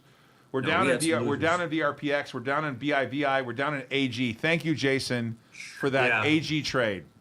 AG's bad. Alzheimer we're down in. Well, actually, we're still up, but that's a weird thing. Alzheimer's pulled back. HUSA we're down in. TIVC, SSNT's down a little bit. Not much, actually. We sold some that are. You know what I lost money in and made money? It was really weird. I made money in Robinhood, and then it went all the way back to like $80 one day and back to 50. I mean, terrible. GAME, Game? Yeah, Game sucked. Friedman were flat. VJet down about 15,000. But it's been a fun year. Some huge winners. UUUU. Yeah. Oh my God. Triple U's. Yeah, you made us a lot of money. Jason, anything this year that you thought was like you want to talk about that happened to us this year in terms of trading that you thought was interesting? Well, the one thesis I had was that and we took a large position and we still have the full position was AG, First Majestic. That was my I was very convicted on that play based on the current the debt of the United States, current economic inflation, and other ancillary items that I was very interested in seeing. I still haven't given up on AG. I think AG is going to be a great play for 2022. It just goes to show you that some of these positions that you're long, I mean, these could be thesis for 1 to 5 years. First Majestic, I do believe there will be a silver shortage. I do believe that Basel III, which is going to be in 2022, is going to encompass some clarity as far as what banks do with paper shorts and precious metals and other synthetic shorts. I think that's going to be addressed. And I really think Keith, the CEO of First Majestic, is probably going to rally some other CEOs. This is pure speculation. And they're going to try to hold inventory. A lot of these larger pure silver plays are going to try to hold inventory, in my opinion. Keith tried to do it at the end of 21. I think there's going to be some other CEOs from other miners that might hold out, and they're not satisfied with exchanging pure silver 0.999 pure for fiat currency at the current spot price of $23. It just doesn't seem reasonable when you have, it takes 80 ounces of silver to equal 1 ounce of gold. When you look at the large, the historical chart of a silver to gold ratio is generally between 16 and 32 ounces of silver for 1 ounce of gold. I really see the precious metals and commodity sectors into 2022. I'm very bullish on those. So yeah, that's the one trade that just kind of confused me a lot this year. Yeah, it's strange. The strong dollar is a strange. Yeah. I don't get it. What we're going to see about tapering and we're going to see about interest rates is Powell bluffing. I mean, are they going to taper buying bonds and mortgage-backed securities? Will they really have the stones to raise rates 3 times? They're going to get a glimpse of the Fed funds rate when they raise it 0.2. And then the debt, the interest on the debt, the 29 trillion we owe, is just going to, magnify even more. I saw the debt clock, Jason, and it's really close to 30 trillion. Yeah, dude, it's absolutely crazy. I mean, we're just printing money out of thin air. Like you said, the amount of currency, the amount of dollars have been printed in the last year or two is just astronomical. And so the debt clock is 29 trillion, 480 billion, 271 million, 400,000. Crazy. Here's the one you want to look at. The federal deficit is around 6.9 billion. The one you want to be interested in is the national debt to GDP ratio. It's probably 140%. It's probably on the right hand side. What line is that? It's like middle right. The debt to GDP ratio is a massive problem. Oh my God! That number used to be small.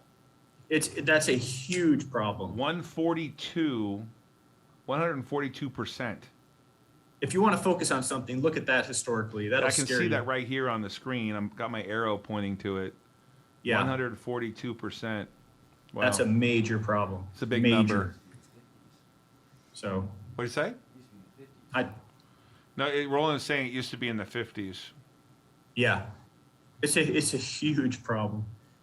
And of course, with the different variants and so the debt stuff per that's going on. The debt per taxpayer is 231,000 per taxpayer.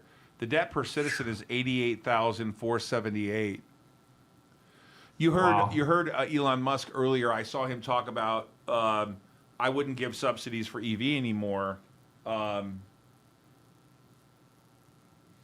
That freeloader Elon Musk, 11 billion, 12 billion in taxes isn't enough for Elizabeth Warren. He's a freeloader. I think he's paid an average of 1.2 million in taxes per day that he's been in the country.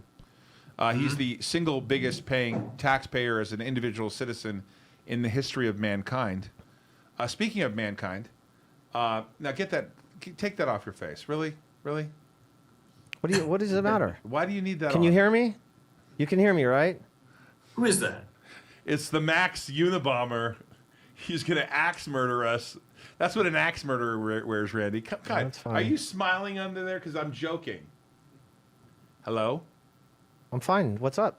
It's just, wow. What is such Randy. Randy. I need to respect my coworkers, unlike some coworker that came in here and didn't respect me. So that's what it's about. He's not happy with Caesar. Caesar came into work sick. Yeah. And then he coughed over everyone and gave everyone COVID, allegedly. I don't know whether that's Well, true. I got a test that's pending. I don't know what the test's outcome's going to be. I'm hoping it's negative, but what if it isn't? And I'm here with Nick and Brett, the guys I love, and I'm going to jeopardize them. I cannot do that. So I think I should be applauded, actually. I would agree. Ooh, I like that. I would agree. Yeah. Randy, we're not done, Jason and I, talking about the stock market, but we do want to cover. I want to cover one of my favorite topics, Indy and the F1. So, who won the Indy Championship this year? Alex Palou, unfortunately, for Chip Ganassi Racing. Right. Second was Newgarden, and third, Pato O'Ward. And I told you guys earlier in the year when I first started coming on the show that I thought Pato O'Ward was going to be big, and I thought he could win the championship. He almost did. He almost won the Indy 500, so I wasn't too far off on my prediction there. I mean, he was strong all year, and I think next year, in fact, he'll be even better next year. Who do you think wins the Indy championship next year? The whole entire, all 17 races, the actual championship. Well, again, I gotta stick with Pato O'Ward. I really believe he will. But Colton Herta is going to be super strong too. He had a lot of bad luck this year, a lot of mechanical failures, things out of his control. But I really believe that Pato O'Ward and Colton Herta are here to stay. They're going to be fighting for that championship. And of course, Palou, I mean, he's not going anywhere. He's got a good car with Ganassi. He's got more confidence than ever now that he won a championship, right? So. And then, look out for Grosjean. Grosjean's on the Andretti team now, and he had no business, being second and fifth in a couple of these races with Dale Coyne Racing last year, but he was, and that was all driver talent. So now that he's got a great team behind him and a great car, look out. I mean, Grosjean's going to do something. He's hungry to win, and I think he definitely will this year. Well, okay. So my prediction for the entire season, yeah, it's going to come as no surprise to you. Oh boy, here we go. What is it? No, I think that it's going to come as no surprise to you. Who do you think I'm going to pick? I don't know. You have Wait no a minute, idea. You never tell me, dude. You always ask me in my opinion, but you never stick your neck out and tell me who you like. But when somebody, Randy, yeah, is it good? All right, I'm going to use one consonant. Is it letter C? That's all I'm going to say. Letter D? Letter C. Okay.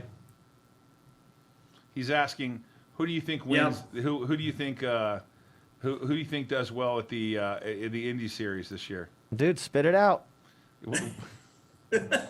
I'm not going to do it.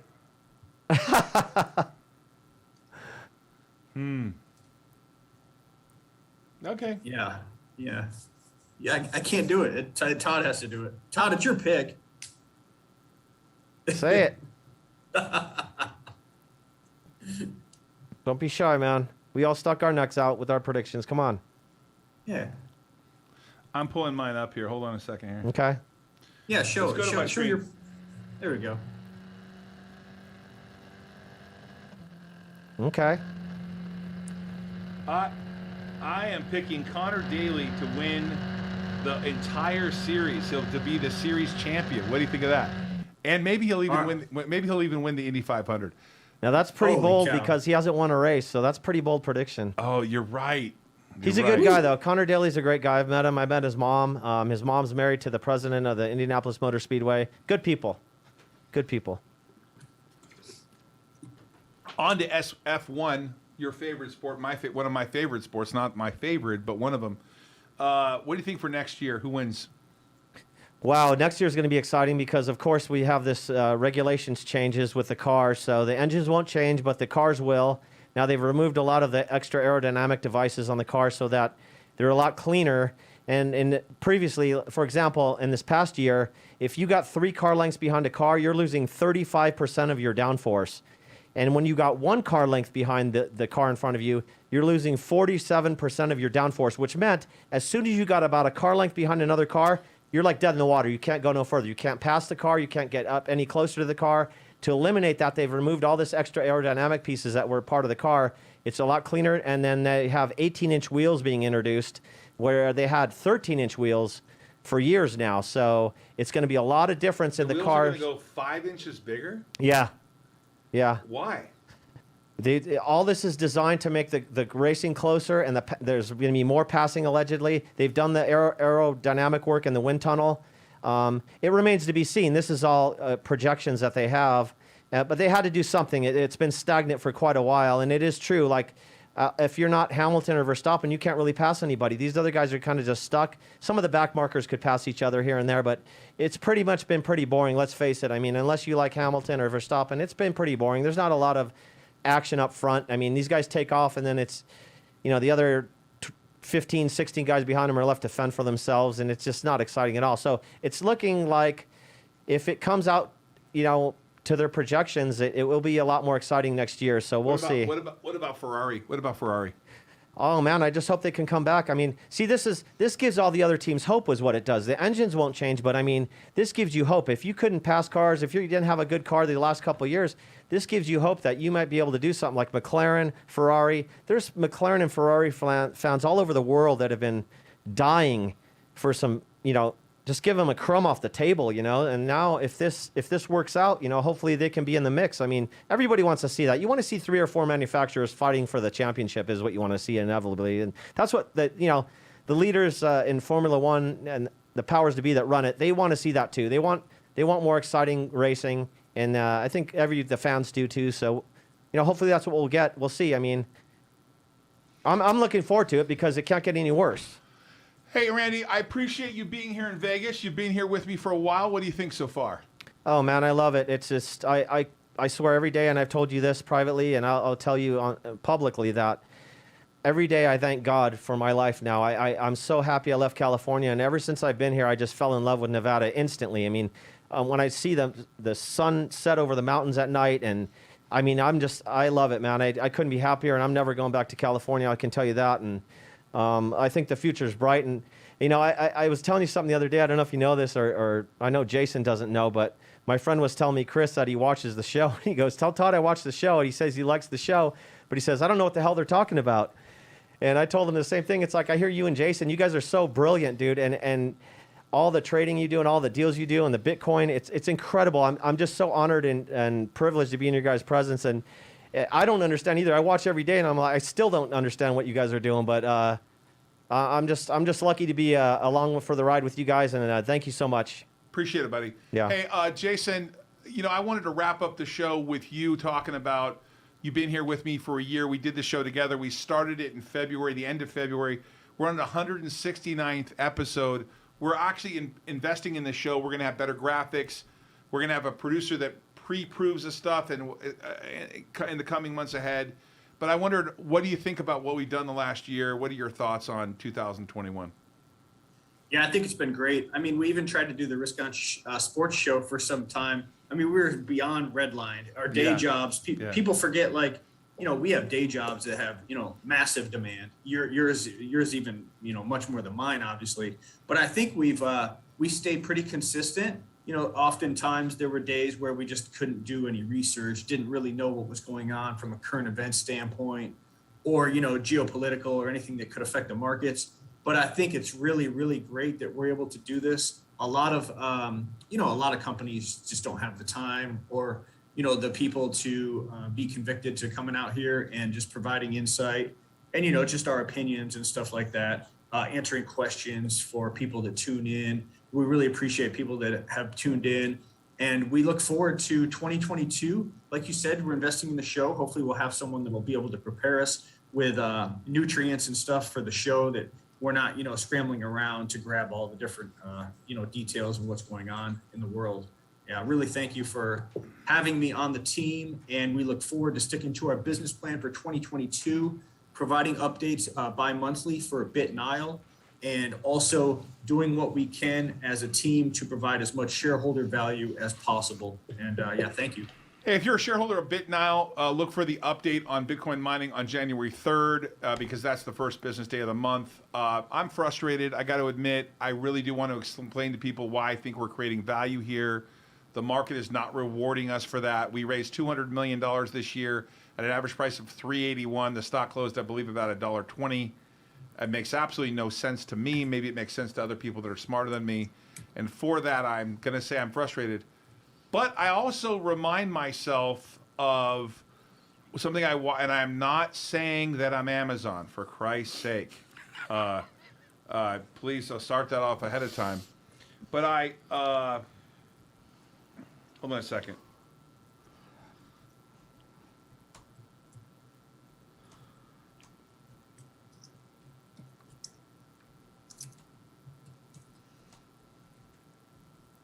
Not supposed to have dead space. Hey, do you guys know it's snowing in here? Sorry. It is. So, yeah. It's what? It's snowing. Oh, well. I'm going to play a clip, and it's worth it. You're going to like it here.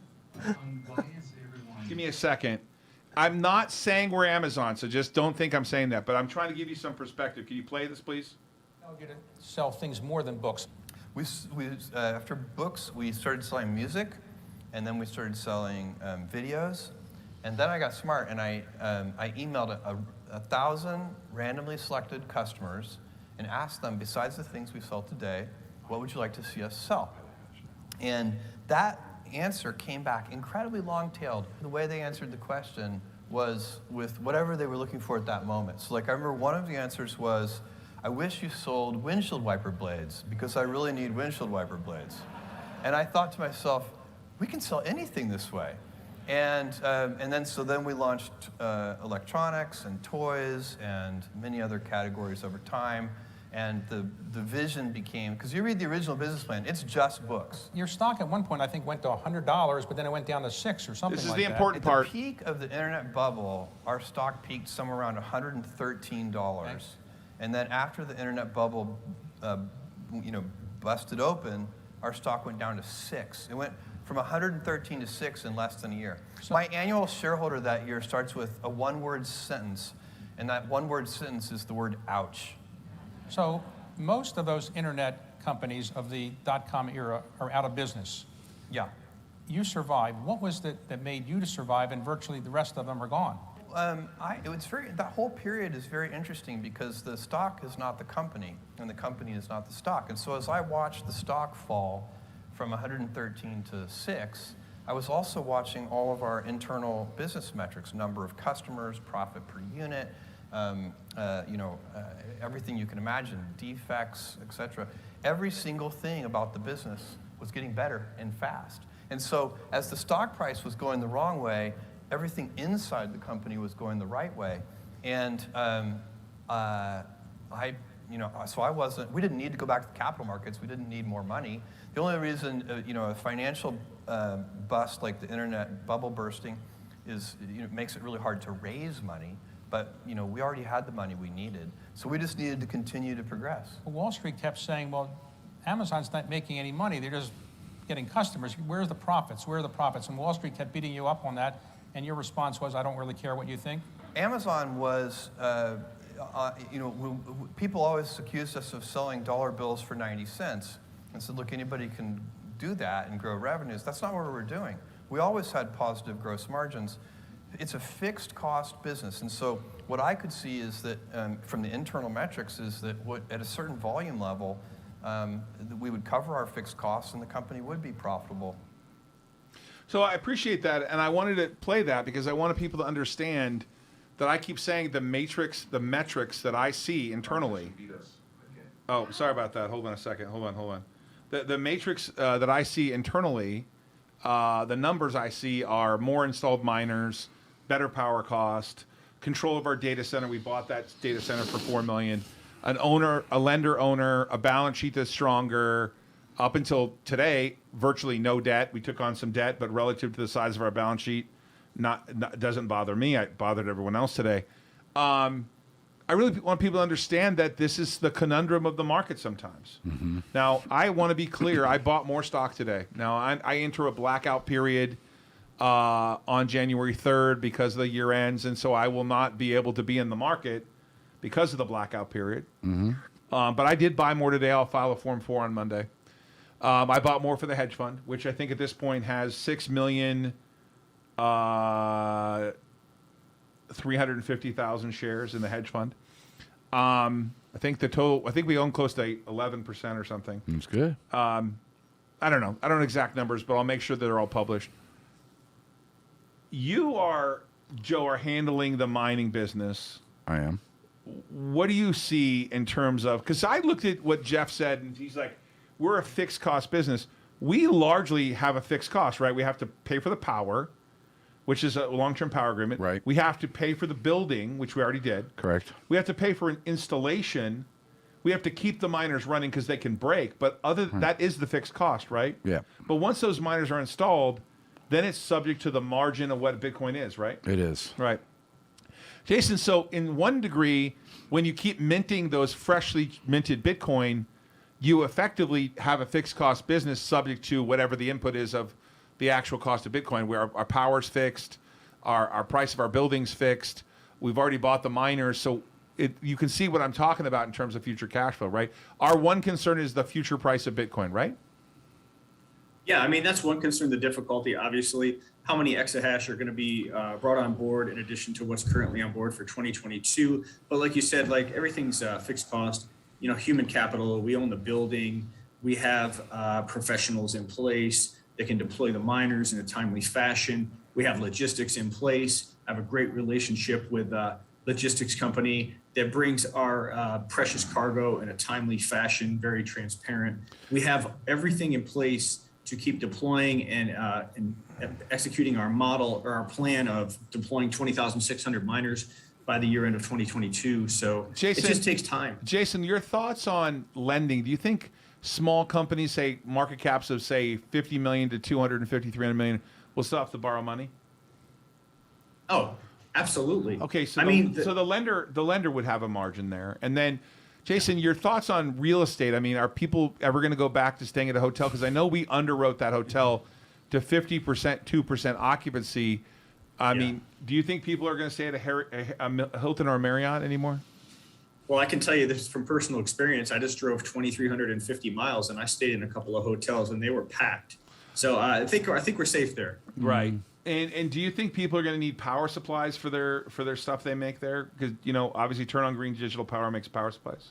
Yeah, of course. Do you think peace is breaking out worldwide where Gresham will not need to make defense products anymore? I suppose in it's Israel, possible. do they not need defense anymore? I suppose it's possible. We've been building a company that we think has strong assets over time. It has not been a pleasant experience. There have been moments in time where we were at $7.99, $10 earlier, and then we're now down at $1.21. And I'll probably be limiting my comments going forward because I've completed what I wanted to buy in terms of whether they were startups or acquisitions, et cetera. I know Chris has some things in the work, but in large part, I'm done, right? And I feel like we had a great year in Vegas. Oh, yeah. I'm not going to let the price bum me out because I got to buy more. The market said, hey, Todd, you want to buy more of this? We'll sell it to you at a good price. So I said, okay. Below book value. I'm all right with that. I mean, not happy. I bet you're not happy either, Joe. You have a lot of old DPW, which is now Nile shares. Yeah. But it is what it is. I got to tell you, it's been a great year. I mean, as far as the company goes, it's amazing. Been a great year. Hey, guys, I'm really thankful to all the people at the company, and I'm going to go through them really quickly. I'm going to go thanks to Willie Ames, Cliff, who just joined us. Special thanks to my friend Jason, Andrea for being out here in Vegas. Joe and his wife Diana and family for moving here. Randy Kepper, my friend of 30 years and a quasi-family member because his sister's married to my cousin. Nick and Brett, who are already in Vegas, who do all of our technology stuff in the background here. Skyla for moving here. My sister-in-law for moving here. Just give me a minute here because I got a lot of people. Caesar's out here. Canner moved down here from San Francisco. What? Patrick. Oh, Patrick, he did. Wow, Patrick moved from Newport Beach. That was a tough road. Even my son, who's as bougie as they get, moved from UCLA, Beverly Hills / Brentwood, moved to Vegas. Of course, he lives in Summerlin. Woo! No, I'm just kidding around. I love you. Chase, I'm totally kidding around. Who else moved out here? I don't want to forget anybody. Who else moved out? Sansaray. Sansaray Corbin. Gary another person Gottlieb. I've worked with for 30 years. Sansaray, who helps with the hedge fund. A lot of other things she does here. Gary Gottlieb, who has worked with us for a long time. He moved out here from California. He's a California boy. Used to run around and party with the Bus family, the Lakers, and all that stuff. He knows. That guy knows everybody. I think Gary was their drug dealer or something. I don't know. My God. I don't know. No, Gary's just connected. I'm just kidding around. I mean, he's just a connected guy. He knows everybody. He's always, there's like 1 degree. I'm like, they say 1 degree of Todd Ault is 1 degree of Gary Gottlieb. You got Darren in California. Darren McGo, he's still in California, you pussy for not moving here. The whole team in Irvine. The whole team in Newport moved to Costa Mesa to our new office in accounting. Shout out to people at Enertech, Svika and the team, the engineering team at Enertech. Shout out to Gresham Limited, and the acquisition of RELAC is now in our family under Gresham Worldwide. Obviously, Gresham Worldwide is merging with Gigatronics. That'll be fun, and hopefully they uplist next year into the NASDAQ. We'll own about 68% to 70% of that company combined. That'll be a consolidated company. Shout out to Amos for turning the company to Turn on Green. Jody, Burchin, who is on the board of Turn On Green. She was very instrumental in that. Douglas Gens, Marcus, I never say his name right, Costavastra. The whole team at Turn On Green, they're really finally got approval for those EV units. They're turning that on. Those sales are happening on Amazon and other places. I don't want to miss anybody. Oh, you're seriously going to miss this group of people? Who? Will, Henry, Jay. Not shout out to Will, my business partner. Will, the CEO of what is BitNile now, and my business partner. I'm the executive chairman. We've been together a long time. Will knows I love him. Terry, his wife. The people back Henry east. Nisser, Sean. Henry Nisser, our general counsel. James really was a big recruit. I've known James a long time. He has really helped out in the legal department. He's associate general counsel. Sean, who was he? Love you, Laura Kim. Who am I missing? Did you get Chris? Chris Wu. Wow, Chris Wu. I mean, you talked about him a lot today. A big new hire from Tenejo. Well, I'll get to them. Chris Wu. People realize he is a huge hire for this firm. He is president of Alt Alliance. He is a talented banker. He brought us he'll get that $69 million for 7% for those hotels. He's working on some interesting projects. He's a former Tenejo guy, former Karl Marx and JP Morgan restructuring guy. Yep. Really have a talented team. I don't want to leave anyone. I already talked about Patrick who's in banking here. Chase. Who am I missing here? The guys back in Michigan. The data center people. Brian, thank you for that. Yes. Marty and Jay, obviously important there. Darren's team back at Alliance Cloud Services. What? He got Tanner. I did. Stefan Jackman, the CEO of Alzheimer Neuro. Who am I missing here? I think we got everyone, didn't we? God, if I miss someone, I'm going to be bummed. I want to say special thanks to my wife who puts up with my nonsense. I told her a bunch of years ago, we're going to create a holding company. We're going to get a lot of assets. And then we're going to spend a long time maximizing those assets. I know who which forgot. includes spin-offs, IPOs, etc. Special thanks to the banking team at Alliance Global, who helped with the IPO of the SPAC. Special thanks to Bill Coons and Spartan Securities for helping us go public on the NASDAQ. Special thanks to the NASDAQ. Ken and Spencer at Olsham, our outside lawyers. You forgot another Ken. Who? Oh, Ken Cragen, our CFO. But you forgot one really funny person. I'm not going to forget him. I was going to. He was no, but there's one David person. David Katzoff? Well, no. What? In Georgia and Georgia. No.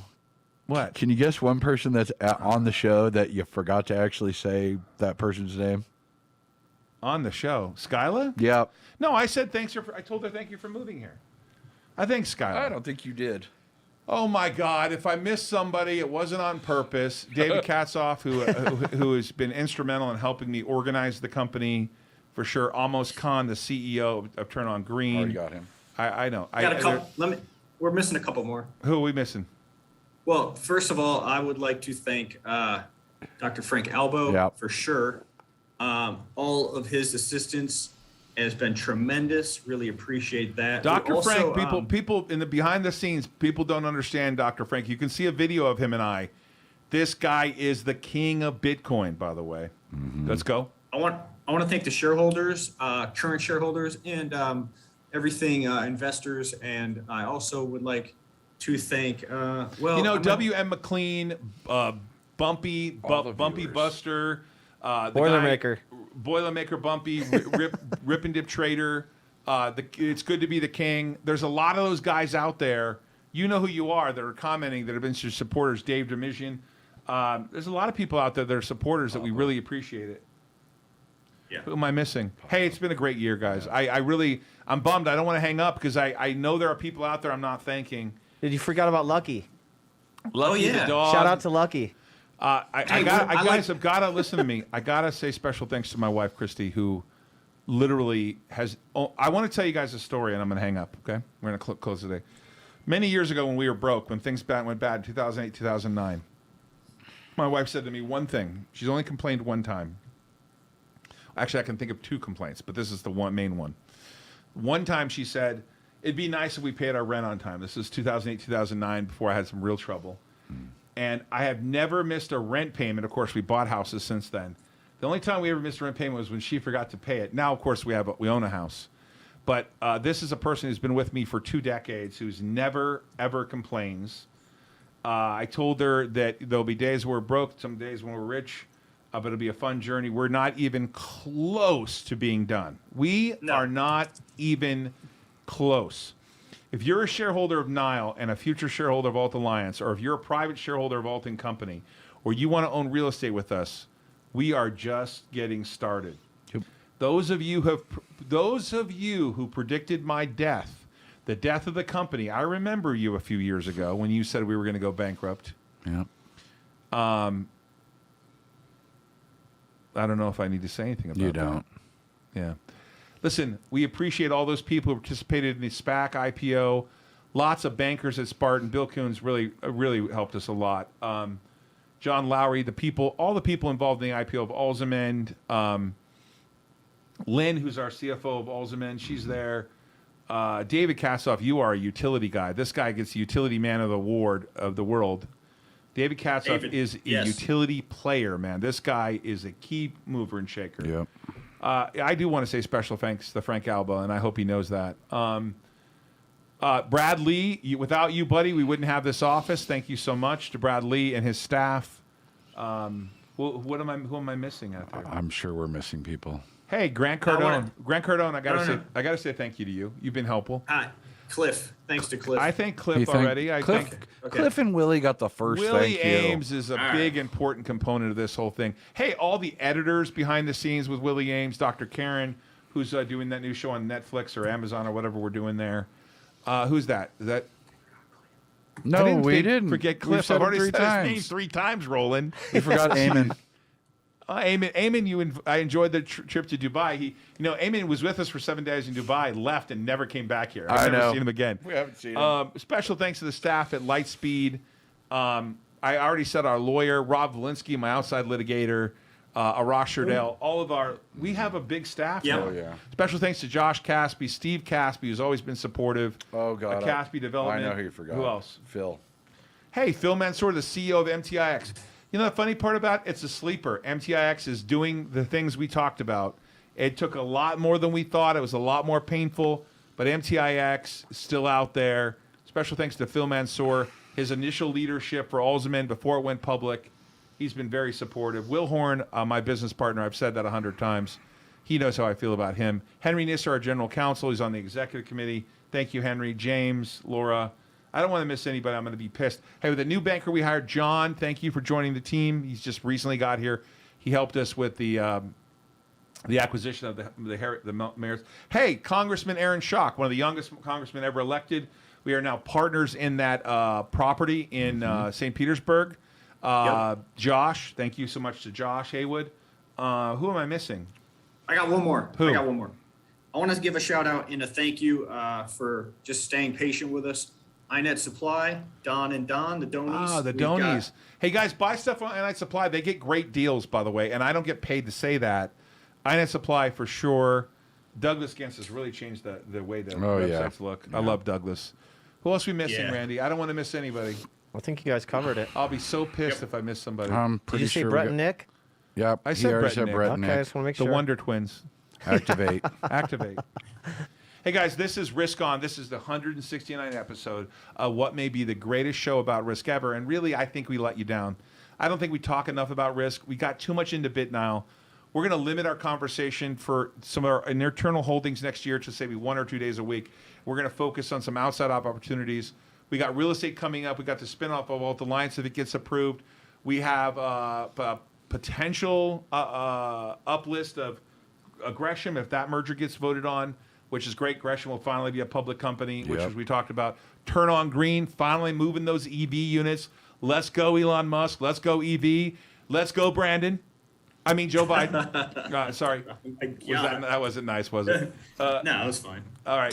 Dude. Andrea, special thanks to you, Jason's wife, for thinking of us. Andrea's a good person. I enjoy being around her. Who else are we missing here?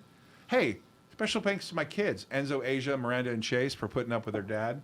Oh, my God. You almost forgot Chase. You know, he works here. No, I didn't forget Chase. I already said Chase.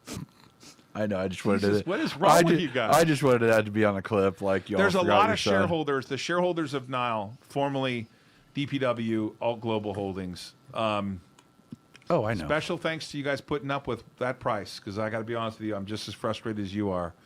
There's a lot of people. It's good to be the king, and others out there very supportive. Actually, special thanks to all of yours that stuck with you. Yeah. You guys been here a long time. I really hope you get rewarded for it. I keep buying. I'm a little frustrated myself, but I'm going to try to stay positive about that. Oh, Echo Media. Thanks to Kim Sherman and her team at Echo Media. Who are we missing here? I already talked about the editors. I don't know if I can remember another person. Better, Nick? I spend a lot of time thanking everyone. Hopefully they'll cut these down and until some thank you. Hey, special thanks to Vegas, by the way. Guys, everybody, we'll see you next year. We'll see you on January 3rd for our first and 170th episode. The first episode of 2022. We'll see you. Oh, that's rad. We'll see you at 1:15. Jason will be here with me. Jason, when we started this, do you think we'd be at 170 episodes? That's a lot of episodes. I mean, we were going balls to the wall, excuse my language, but yeah, now we've tapered it back 3 days a week, and we're going to keep rolling, though. I'm looking forward to next year. 2 days of Risk on Sports. I did say Cliff. How many people want to say Cliff? Okay, I'm going to kill someone for saying that. Hey, really, honestly, love you, Christy, and my family, my mom, Anastasia. I'm sorry about my father, who is just unfortunately losing his mind to Alzheimer's. Yeah. But let's not leave on a negative note. Let's on a positive note. It's going to be 2022. We're in Vegas. Year 2. It's year 2 of Vegas. It's the first year that BitNow will be like officially BitNow for the whole year. Mm-hmm. We have a lot going on there. I got a lot of travel scheduled this year. We have a lot of things to tell you for 2022. I will be in a lot of different places. Hopefully COVID will die down, because I will be in St. Petersburg, Georgia, Texas, California, Indiana, Detroit, Toronto, Wisconsin. It's an all-world tour. It's going to be a busy time. It's going to be a busy time. I've had a great time. We're stronger than ever. I'm very excited about that, Joe. Let's keep mining Bitcoin. We'll see you at that update. Guys, we'll see you later. Happy New Year, everybody. Happy Take New care. Year. Happy New Year. Happy New Year. Let's get down to business on Monday.